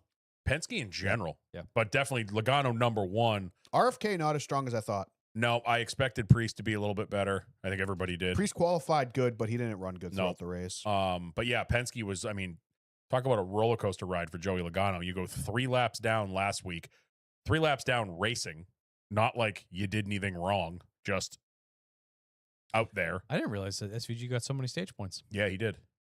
5 in the first stage, 3 in the second. Yep. Big. And then to then this week, Logano was top 5 all day. Like, what a fucking charged. swing. Charged Yeah, I late. mean, Penske they're short track guys, but I mean, super good for those guys. All three of them, like I said, 4, including Josh. That was a very good day for Penske. Unfortunately for old Ryan Blaney, Yep. he got in old Denny's way after Denny fell behind a little bit. Yeah, I'm sorry. I don't buy Denny. Oh, I got up a little too high. And No, once we got hooked together, I couldn't get off him. You I mean, fenced him. You fenced him. The hook together thing, I believe, but he was trying to He squeezed him. run Blaney into letting off. Like Yep. he was trying to squeeze him. I believe they got hooked together because chances of it turning him across Blaney's nose are very high in that situation. But I think he was trying to put Blaney in a must lift situation, but it got a little worse. His than his anticipated. description of, oh, I was a little higher than I thought. I didn't mean to do that. No, Did you guys hear that you're one of the best race car drivers in the fucking series. he claimed You that knew he where had you were. He claimed that he had a loose wheel for the entire final stage. Apparently he did. I mean, Yeah. he I said have it. a hard time believing that. He said it during the race yesterday. I remember in the final stage, they had his radio audio, and he said something feels off in the rear end. And then he said it in the radio interview. I mean, the TV interview right after the race. And then according to him, again, like you said, I know everybody can stretch truth, but he said after the race, before they loaded it up on the truck, they checked it. I think it was the left rear was loose. did hear that. Not like falling off loose, like it probably hit the detent, so it kept the nut on, but it wasn't cinched down. So either way, Which that's the second One one of nut those away he's from had. If that's the I- truth, yeah, that's the second one of those, because I remember a couple weeks ago they had one where the lug hole was all fucking gnawed out because the wheel was a little loose. It wasn't, the nut didn't fall off, the wheel didn't come off, but it was not cinched down all the way. I have a Uh, hard time believing that. I just think you got beat on the final run. I mean, you had clean air all day, and you just couldn't make up the difference at the end.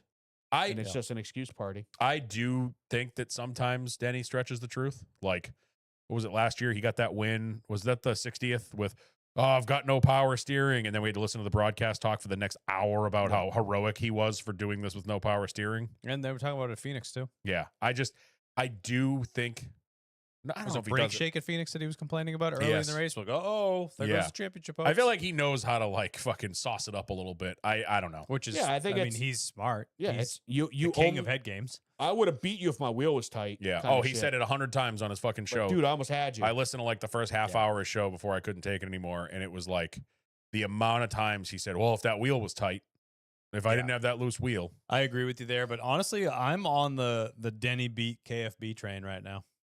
I want to see him pass KFB I'm starting to actually. because I kind of want to see KFB go postal For wins, you mean? Yeah. Yeah. He's only like 3 away. Yeah, isn't he? he's not Right. that, not Yeah. that, not going to take much.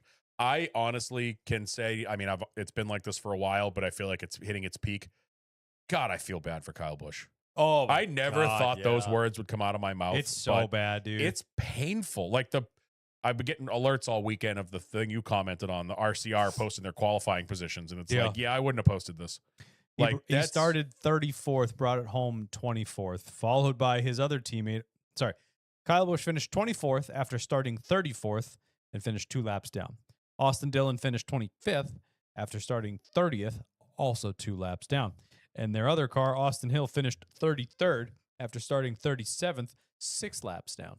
He got wrecked in that He big did, wreck. but I mean, he wasn't doing. What was he going anything to be? Yeah, he wasn't doing anything 32nd? before that. But honestly, it's Kyle Busch. You're supposed to be like the best of all time. Like you were unstoppable before. You need to do something at this point. Like, what can you do to make this team better? Like Clearly nothing. the excuse of like RCR is just bad. Like, okay, you guys should be able to fix this. Figure it out. Like it's just relying on just like, well, they're not bringing me good stuff. Like, okay, like what are you doing to fix that? We don't Like know. he could be doing a lot. But or we don't they know. could It's not just- let him. I Yeah. just From what it sounds like, RC has such a stranglehold on decision making that You say that, but the grandkids seem to do whatever the hell they want. And I'm not saying that as a bad thing. I'm not saying that as Ty Gibbs. The we don't. Dillon know. brothers have grown on me immensely in the past couple of years. I think behind the scenes, they're both very smart business wise. Like obviously Austin hired Kyle and that whole thing. He runs his whole the PBR stuff. But it's just like, what are they not doing behind the scenes that they have dropped this badly? We don't know. Because I mean, And we may never know. 3 But years it's ago, ugly. I mean, they were banging out 3 or 4 wins a year. Yeah. Last year, I mean, for whatever reason, Austin can just not be beat at Richmond. but then they're going to Martinsville and 3 cars are qualifying in the 30s. Yeah, it's really, really bad. Catching the chat. All my homies hate Austin Hill and Ty Gibbs. We are those your homies. homie. We are aforementioned homies. But yeah, I agree with you wholeheartedly that I just feel bad for the man at this point. It is tough to watch. It's painful. Absolutely is. But that's all the bits I got. We certainly have plenty of questions that we can answer. If you guys are ready to do Real some quick questiones. before that, I want to talk about ARCA a little bit. Okay. LS George raced at Hickory this weekend. He's Yep. obviously one of Cletus's best friends. He's been on his channel for a few years now. He did great. Obviously, it's ARCA. It was ARCA A lot of East. meatheads. He was not the worst guy in the field. Not even real ARCA. ARCA East. Yeah. I think he did fine. He didn't really cause any troubles other than a couple for himself. He spun once, didn't Yeah, he? one miscommunication. He got loose in the backstretch, put it in the grass, which is what it is. Didn't collect anybody, didn't damage anybody's cars, didn't bring out a caution, but he pulled it down pit road for some reason and lost a couple laps doing that. And then he just stayed out of the way the rest of the race, spun by himself again. But he is now racing at Rockingham this weekend. I thought his next one was Kansas. No, ARCA, Cletus and him did a video. ARCA called and said, "Hey, we want to see you do a mile now." Like he did like the Gotcha. half mile, do a mile, do the mile and a half. Then we'll see if you're ready for Talladega. Yeah. I heard about this, Josh. I didn't see this, but they were Oh talking my about God. it. They were talking about it on DBC, and I didn't see it. I This meant kid to watch needs it. to get punched. What in the happened? Like I face. didn't see it. So this is Max Reeves is the kid who he led 98% of the race Yeah. at Hickory. He's in the JGR 18. Obviously, if you've played NASCAR 25, it's Swalch's old car. It's a real pain in the ass. That is obviously the best car in the field. It's a JGR car. Max Reeves is the son of the CEO of Cookout, Oh. who obviously has a tremendous amount of money, sponsored the entire race this weekend, sponsors Max Reeves in every race he does. Like every other kid in the lower series, his dad's rich and bought him a ride. Yeah. This kid, they had like a 3-way dog fight for the win. It was kind of badass, to be honest. Landon Shane Huffman, the Max Reeves kid, and McKeat, something like that. The kid who won last year's championship, 79, I think. Or no, it was McKee, the Spire kid, 77. Oh, okay. McKee, I think, something like that. Either way, they're all battling. I mean, guy gets into second place, ships the leader, third place, passes them both. Guy in second place, ships the leader, third place, passes them both. They did it for like 3 or 4 laps in a row. Max Reeves gets past, ends up finishing second, can't catch the leader in the final run. Sorry, dude, you got beat. It is what it is. He led the entire race, but he couldn't catch the leader at the end. McKee, thank you. And he gets out and just immediately tries to go Kyle Busch in his interview. They're doing like a pit road interview. Obviously, it's a short track. The crowd is right there. He says something snarky. They start booing him. He's like, "Oh, I love to hear my haters. Oh, it doesn't matter. I've been kicking everyone's ass all year, blah, blah, blah. Kyle Busch used to get booed, and look at him." And then he goes, and all these other guys that want to push me around, there's a reason why I'm in this car and they're in theirs. Like pointing at the I JGR saw car. that. It's like, and like acting like it's because I'm the greatest driver of all time. It's like, no, your dad owns Cookout. That's the reason why you're in that car. You're loaded. That's why. Like you're a fine driver, just like all these other young kids. They're good when they're young because they're racing against cars built in milk barns. But it's like you're in a JGR car in ARCA. You should be You good. put anybody in that car, they're gonna look good. Yeah, of course. So it's like but he just like he gets out there, starts comparing himself to Kyle Busch, and then says, "There's a reason why I'm in this car." And it's like, dude, Cookout's on your fire suit, bud. That's the reason why you're in that car. 100%. And it's just, dude, he got roasted. And plus, he's like kind of like a snobby young kid, full of himself. So it's like his entire presence Yeah, he's a was rich kid. kind of, yeah, he's very punchable. I saw Ty it. Gibbs? And I As Ty long as Gibbs? he's 18. yeah, I the don't know. haircut to go with it too. Oh, dude. Broccoli? He looked like a young But Tyler like straight, Reddick. like tried hard, Ah. but his hair doesn't work Doesn't like do that that? way. Yeah. Yeah. I'm glad you brought that up, and I'm glad you. Also, real scheme of the elaborated week, on it. George's Zero Heatwave car. Oh, dude, That I is know. like my Did Lou do the ideal- car? Yeah. Because I know Lou did his everything. helmet. I know Lou did his helmet. No, Lou did his fire suit in the car. Off Axis did the helmet. Well, which- Off Axis painted it, Which but Off Lou designed Axis it. is my favorite helmet Oh designer. my god. Lou is arguably my favorite car designer, and that is like my ideal paint scheme. It's pretty much like a like a twist on Greg Biffle's Granger scheme to an extent. But that is like, if I was talented enough, that would be the paint scheme I'd To run me, on it looked like that could have had us on it because of the colors. Yeah. That's exactly. I mean, it can. Also, shouts to Lou. It For can't. free. It costs $50,000 per race to sponsor that car. I said for free. Yeah, it cannot be us. I also wanted to shout out Lou, Harris Lou. Lou Creates, the one who designed that paint scheme. The goat. He was at, and he's designed most of Brad's paint schemes. We actually all the He paint- did Brad's this weekend. The other goat. I wanted to shout him out because he shouted us out on Twitter. He was at Hickory watching that race, and he ran. Well, he didn't run into him, but he saw Mike is vegan in the stands. Another goat. Wearing one of our hoodies. He's like, holy shit, Luce's Fast hoodie spotted in the wild. Yeah. And I knew it was Mike because Mike had posted a picture of him in the stands wearing the hoodie. I was like, hell yeah. Could have been somebody Mr. else. Lou, we love you, and Yep. we also love your Fox body. I hate Fox bodies, but I love his. This is sick. Both Calypso- of them actually. Calypso blue Fox body? His wife's is beautiful too. Like she's got a red got a- convertible, I think. Yeah, Hell red or yeah. white convertible. Yeah. Red or white something, but they have a little. Big Fox body fan. I hate Fox body. Well, I hate you. So. Well, I hate Fords. So Fox body's the exception. my father taught me a quote when I was a kid. This was back in the early. No, here this we was go. back in the '90s when Here Fox we go. bodies were everywhere. Did you also have that little boy peeing on one sticker on No, the I back of didn't. your car? You No. fucking loser. No, my dad. Well, this was one of my dad's buddies had a Fox body, so he taught me this to piss him off. I went up to him. I'm like, oh, what do Fox bodies and belly buttons have in common? Everybody's got one. And I like ran away. I was like fucking 7, smart ass kid. Thanks for that, Dan. Yeah, whatever. I just hate Fox bodies. Although I love Fox bodies. notchbacks I fuck with. Thanks, Norm. I do. I Fuck. just, dude, I love 80s trash. Same. Honestly, same. Whether it's an IROC or a Fox body or a fucking Fiero. I like a lot of displays on with it. no power And no steering, Yeah. shitty brakes. I will say I love notchbacks, and some of the most fun I've ever had in a car was Doug Wintel's shitty white Fox body. Give There me was- a Calypso Oh, notchback Yes. or Camaro convertible. No. You Yeah, lost me on both. T-tops, I baby. prefer fastbacks. I like notches so much more. I'm the same God, way. dude, I love the Camaro convertible because it is so ugly. It's goofy looking, yeah. I It like is sick. fastbacks because 80s trash. I love louvers. Oh yeah, louvers. True. I'm a big notchback guy. I've always been that way Love with the Fox notch. bodies and 240s. Dude, See, I slam a prefer- notchback. 240 SXs, notchback, and Fox body notchbacks. I'm I think hatchback. are so everything. much better. I much prefer 240 hatch. I had a thought. And That's it. but the most, like I will say, some of the most fun I've ever had in a vehicle. Doug Wintel, our good friend, he was in my wedding. There was a weekend where like my wife was gone, and we just decided we'd make it a boys' weekend. Like went out to the bar one night. He stayed over the house. We went out like to the shooting range one day, and all I remember at one point was we just drove around drifting and doing donuts in his Fox body. And I was like, "This is the greatest fucking Hell thing. yeah. It's the Doug- greatest weekend that thing ever." probably made like 300 to the wheels. Yep. Like cammed out. No, I didn't. Basically, Oh, his was done up. Oh, it was yeah, done up. open yeah. I was like, headers. They But the make car- 100. But the The- car was a piece. The best part about Doug's car is one, only played hair metal in it or vanilla ice yes. because it had to be 80s correct. Oh yeah. And two, the floor was rotted.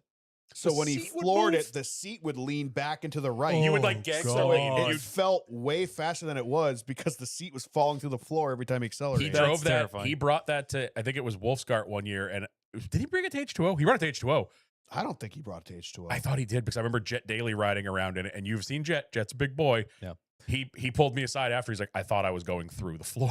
You're also telling a lot of stories that you had to be there and no one was there. I don't care. They're fun. I feel like I painted a good enough picture. Yeah, we paint a good You picture. did okay. Questions? I didn't see any come up in the chat, but Yeah. we will start with the Instagram. If you have any questions in YouTube, all like Yeah. 4 of you that are Check there. the Discord because There's this is not- going to be quick. I There's not cleaned them many. out earlier. Oh, good. All right, we'll start with Flino 365. Did the new horsepower package deliver on good racing? Didn't seem to have a lot of passing. I don't think it made a huge difference. And Nope. the tires, I don't know what it has to be what Denny Hamlin talked about years ago, and they changed the chemical in it. Yeah. What's with the new tires turning to dust? Mike is Like, vegan. Very messy. Back Mike- in the day, I feel like when tires wore, it was like they like turned to like Marbles. molasses. They were marbles because I remember Yeah. being Yeah. I remember being a kid at Loudon, Picking them up. picking up. I remember leaving Loudon. I think the first or second year I went with a fucking baseball. Yeah, you could of- snowball. You 'em. could You make roll them all you could together. roll it up and make a big ball of rubber. And now Mike is vegan was at Martinsville too. He went to Hickory and then he went to Martinsville the next day, and he's going to Rockingham next weekend. Must be Hell nice yeah. to must be nice to live in the South.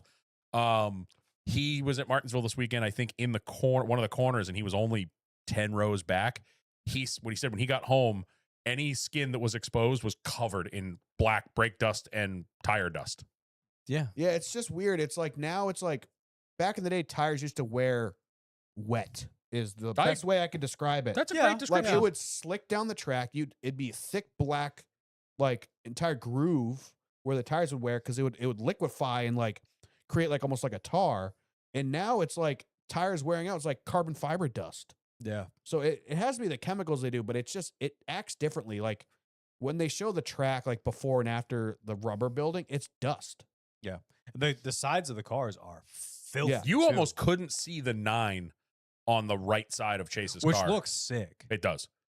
But I agree For with some what reason, Norm said. Larson's always looks the best It when does. it's dirty. I don't know what it is, but that 5 always looks the best when it's dirty. I mean, they're going in the right direction with the tires and the horsepower.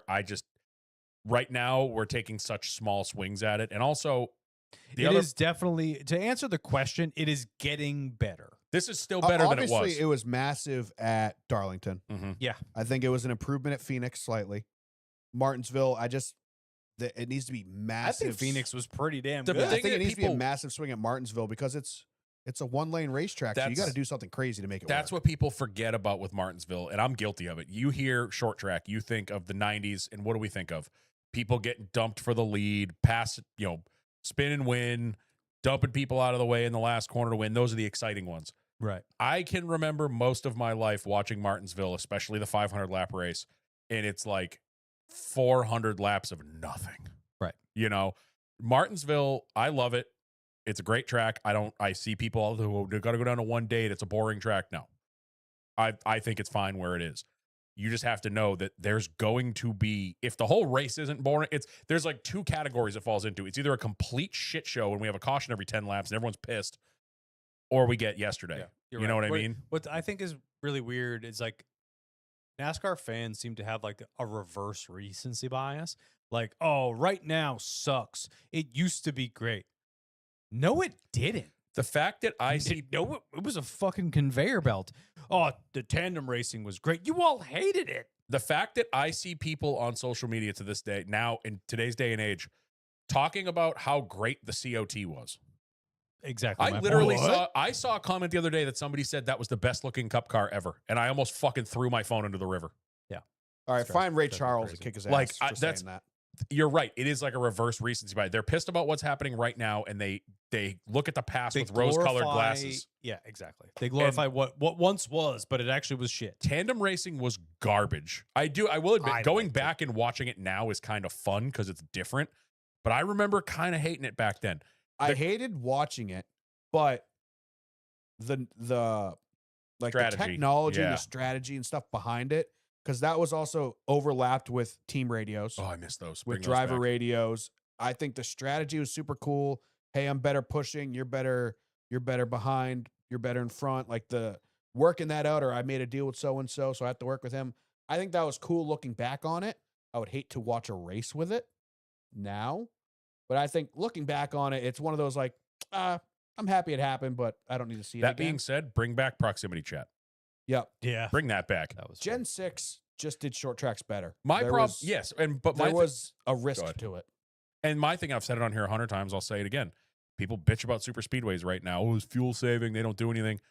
I would rather watch them fuel save 3 wide than the fucking single file train around the top where no one can move for 190 of the 200 lap Daytona 500. Yeah. That was fucking terrible. All right. Well, getting back to your question, did deliver at Darlington. A little bit better here. We're getting there. I think they're making swings in the right direction. And the good thing is I think we talked about this last year when they announced the horsepower increase. It's not making it worse. We're Also- So therefore, NASCAR will maybe see it's working. How about we give them 800? I will say You the know. horsepower and the tires were stopping or semi preventing shifting, which I think is also the right direction for Martinsville. Yeah, no, they said Priest and Denny and a bunch of people were just leaving it in fourth. I mean, Denny, that entire first run just left it in fourth because to save tires, because with higher horsepower, you're going to spin the tires more in a lower gear because the RPMs are higher. So you keep it in fourth gear, which is going to change your entry into the corner, change your exit because you have to protect the tires. So I think that is going to help this as well. definitely. Chad from PA. Frumpa. Met that guy. We love you. No question. Just want to say how good it was for Joey and Penske as a whole. Yeah, I mean, like we talked about it. Yeah. And that's it for the Instagram. Seriously, 2 questions. 2 questions. What is he, a Penske? Are for we a just Joey fan? all of a sudden not popular because we've had like no one in the YouTube tonight either? Yeah. Well, not a week. I guess Not a everyone great hates week. us. It's okay. All right, let's go to I'm Discord. tired and hungry, so that Yeah. works out fine. Go to Discord. Our resident RFK fanboy, real fucking cursed with a K. Is the iron leg actually an advantage that needs to be looked into by NASCAR? Brad K. This was after last week when Brad was still 4th in points. Yep. Might be. Flat out forever. Opinions on the Noah Gragson PBJ pickle sandwich. Is this why he sucks? Yeah, I don't know what that is, but I'm guessing he makes peanut butter and jelly and puts pickle in it. Sounds terrible. Sounds like those things don't go. I mean, I love a peanut butter and jelly sandwich. Big peanut butter and jelly enthusiast. Also love pickles. Love pickles. I love a pickle on the side with a peanut butter and jelly sandwich. Like a plate with some Oots chips. Stop hitting your mic. Fuck off. Oots chips, little spear pickle, and a PB&J. Fantastic. Yeah. But putting it in the sandwich, I don't think those go. Nope. I agree with that. Norm, any? I'm not a big jelly person, and I also don't like pickles. Do you prefer jam? Do you know the difference? Yeah. Don't say it. Don't say it. Don't fucking say it. I can't jelly my dick in Dan's ass. Damn it.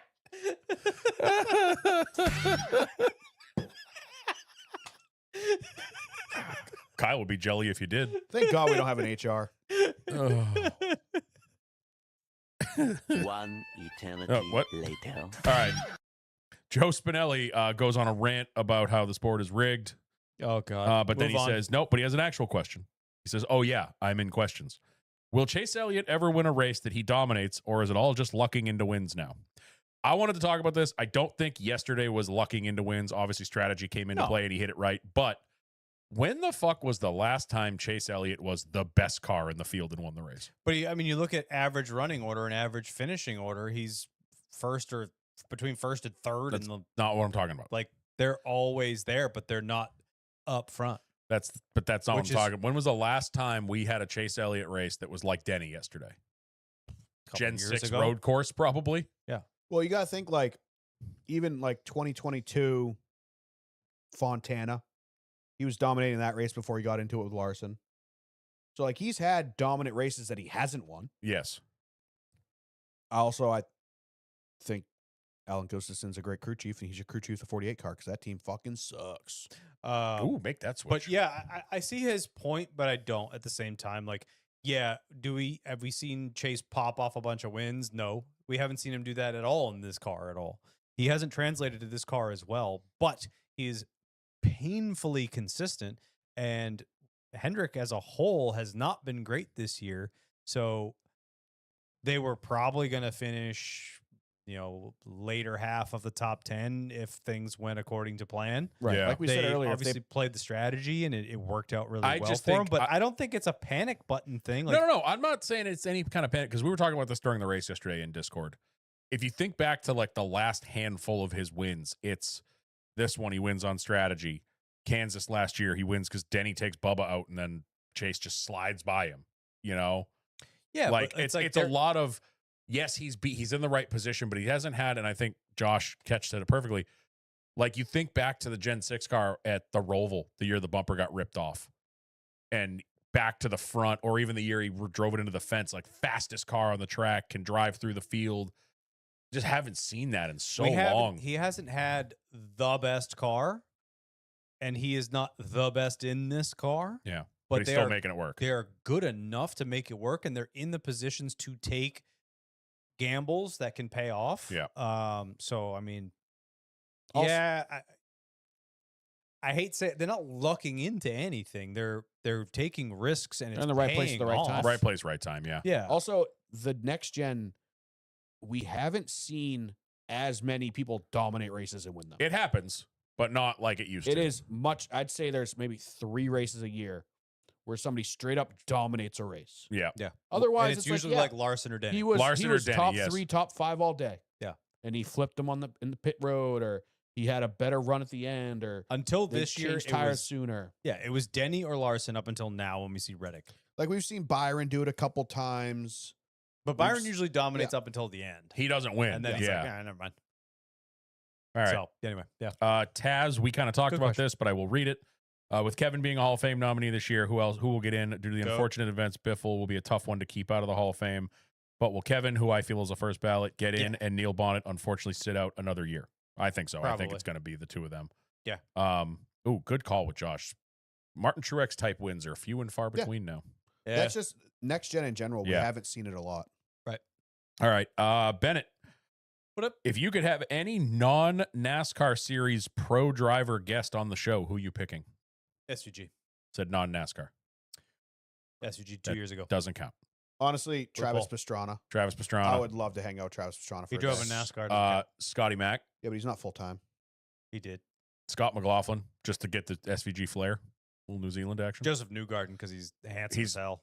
You just stare at him the whole time. He's perfect. I found myself watching more. I don't know what if Fox Get meant to out do of this. here with your mannequin looking. Yeah. I don't know if ass. Fox meant to do this. I think they did, but I've been watching more IndyCar this year.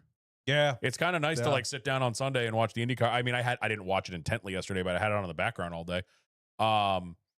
Non-NASCAR. I mean, Connor Daly seems like Oh, cool ass God, dude. yes. Cool as shit. Jordan Yep. Taylor. Jordan obviously. Taylor. Yeah. Cool ass dude. Oh my God. Yeah. Jordan Taylor all fucking day. Patrick Dempsey. Yeah, McDreamy. We'd have to keep our wives locked upstairs, but Connor Zilich's dad. I'm sure he's racing something. they, He I seems think like it was a cool ass dude. I think it was the Rolex. Dempsey was there, and they showed him on TV, and I just hear, "Huh." From the couch. I'm like, "Excuse me." She's like, "Oh, I didn't know he was still going to these." I'm like, "Why are you so interested?" I don't know. She got all like flustered and shit. He's literally What's that? McDreamy. What's that noise? Yeah, she got all flustered. Oh, stop it! But she got all like flustered because I called her out. I'm like, "What the fuck? Why'd you have a reaction when they showed Patrick Dempsey?" She's like, "Nothing." You didn't have the same one? No, Oh, he still got it. the man still does have it. He's a stud. All right. And cool as shit that he does all this stuff. Yeah. And like he basically bailed on acting at the end To of go his have fun. career. Like he Well, could have he still just- been acting and making a ton of money. He's Well, like, it "Nah, I'm was just just gonna let Grey's it on fire and go Anatomy. do He was Grey probably stuff." making $50 million an episode. He's probably still Yeah. making that because everyone rewatches them on streaming. right. Last one from Wags. Toyota dominance will continue until the Chevy teams figure out their new body. I Yeah. say they will figure it out late in the season. Agree or disagree? Second half. I think once we get into summer, I They think have a weird thing about falling off in the summer though. no, Byron does. Yeah, that's fair. Yeah, Larson's usually pretty. Larson's consistent usually throughout. decent, but 48 falls off in the summer, which usually starts in April. no, 48 falls over because he doesn't know which way's up. The 48 usually falls off Get in ready. February when they Unload announce the that car at Blake Daytona. Harris is still the crew chief. Get well soon, Alex. We miss you. I miss you so much. Yeah. I know. Allgaier, though, I will say, I feel like he's getting a little more comfortable. I think it was Brad. They showed past him at one point yesterday, and Allgaier like shoved him, got him the bumper. I was like, "Attaboy!" Like for a Yeah, little he's while, probably pissed off driving that shit box. literally. Oh my god! Like we said, the best. Dude wins 3 in a row in the O'Reilly Series. Gets in a Hendrick Cup car. Can't run It's 25th. a dump truck. I'm happy. That's the best thing. It is. for It's Bowman. the best thing that could happen. If Allgaier got in that and was running 12th or top 10, Later. Bowman would be gone. But the fact that car is no better or worse than it is when Bowman's in it shows you that it's. I don't get it. That thing Also- is a dog. Did you guys hear Brad Kay is still searching for a new charter? I saw that. Yeah. I was kind of surprised by that. I genuinely expected them to go down 2 cars next year. Still wants I'm a third. curious where they're going to get that 3rd charter from. I hate to say it, but that 4-car charter is probably the cheapest one in the series. Yep. Because front row is ass right now. It and is. Noah is not making that car look any better. Bad. No. It is bad. No. All right. We had a couple little comments after we asked for them. Josh Ketch, scheme of the week in Ofinity. Clippy. Fucking hilarious. Yeah, that was That good. was so funny. How all the I noticed. Did you notice all some of the associate sponsors looked like Windows? Yeah. Yeah. And then there was also like the pinball game. It had the Windows pinball was on it, and it was so good. Honestly, I love Brad's car. Brad's car was hot. I hate the numbers they run on those schemes. They're terrible. They're like- but they the look car like- is great. They're like tribal tattoo. Yeah, numbers. they're very BJ McLeod. Yep. Ed Cash, PB&J pickle sandwich screams, "Mom didn't go grocery shopping, and we're poor till next week." Yeah, it's like the time my dad made me Me- jelly and provolone I'll never forget that story. on like a braided That's like a Like a braided brioche, bread. like a brioche roll. No, like you know the braided rolls that are like the sesame seeds on top Yes. and shit, like those ones. They look like a figure 8. kind of. Yes. You cut them open on one of those breads. You know what I just Gross. learned? Actually, it's right up Kyle's wheelhouse. My dad with spaghetti or macaroni or whatever, like, you know, normally you just like butter bread Yes. Yeah. and you just dip the bread in it or whatever. My Yeah. dad does peanut butter. I'm in That- for it. He's just like, I prefer this. I had no idea he's done it for all these years. Wow. My wife puts ketchup in That's her a lot. spaghetti. That's gross. Yeah. That's some That's trailer wrong. park shit, I feel like. I guess it's just she always did it as a kid. And, On that note, oh, how about on that note, fuck AZ that. Sports Stooge, I used to eat toast with mayo and pickles. Actually, that's not that bad. That's just a sandwich missing any kind of meat. yeah. That's not really that weird. Yeah, it's like not. a vegan BLT. I used to, I used to, bu- you ever made a butter Oreo with saltines? No. Oh, No. it's so good. I don't think I've ever had saltines with butter. Oh, dude, it looks like an Oreo, but it's 2 saltine crackers with a little bit of butter in the middle. Banger. Sounds pretty solid, actually. On that note, I am very hungry. I'm not Same. yet. I will be halfway home though. Halfway home, I'll go. I haven't eaten in 14 hours. That's whose fault is that? Work. Yeah, I'm going on like 9.5 hours. Yeah. I ate pizza on the way down here in the car at 80 miles an hour. It's fun. Where'd you go to Gina's? No, fucking Papagino's. Yeah, Gina's. Same thing. Very little sleep. Do they and just very have like little hot food, slices? but I made Yeah. it. Made it through. On that note, At least you didn't pass out. yeah. Not mad, just disappointed. On that note, A little bit mad. before we sign off, follow us everywhere at LoosesFast_pod on Twitter and Instagram. The Loosest Fast podcast on YouTube. Go leave comments and reviews on the iTunes and the Spotify. Go follow all the socials. You can find links to our Discord in the Instagram and the Twitter in the bio. You can find links to the Discord. Come join us in Discord. It's a blast. I'm so happy it's race season again because it's almost like a alt cast while you're watching the race. You're like it's like hanging out with a bunch of people watching the race. Oh, We're all just it's an talking shit absolute in there the riot. whole time. It gets even worse if Denny or Chase is winning because man, the Denny it's fun. the Denny fans hate Chase and it got ugly in there yesterday. I love it. I love it. Don't forget about Kyle's race day challenge. Yeah. Do that. So basically, before green flag. Well, we don't have it this week actually. Should we? Yep, never mind. There is none of that this week. I mean, you can send it for the O'Reilly race. We just won't send you anything. You get half a package. Stickers. You get can a do it for the shout out on next O'Reilly's week. race, and I'll send you some stickers. Next week's Oh. episode, we'll say Yeah. thank you. Yep. So, But you can also do it ahead of time for Bristol if you want to. yes, you can preload for Bristol, Yes, you can. and then you can forget about it and do another one next week do because you forgot that you did it. Yeah, so if you send 2 Denny's in, you're automatically in for Joey. Bad news, buddy. I'm Kyle Belcher, Dan Walker. Norm Peltier. and we'll catch you next week. Goodbye. He's Bodie. He's grumpy.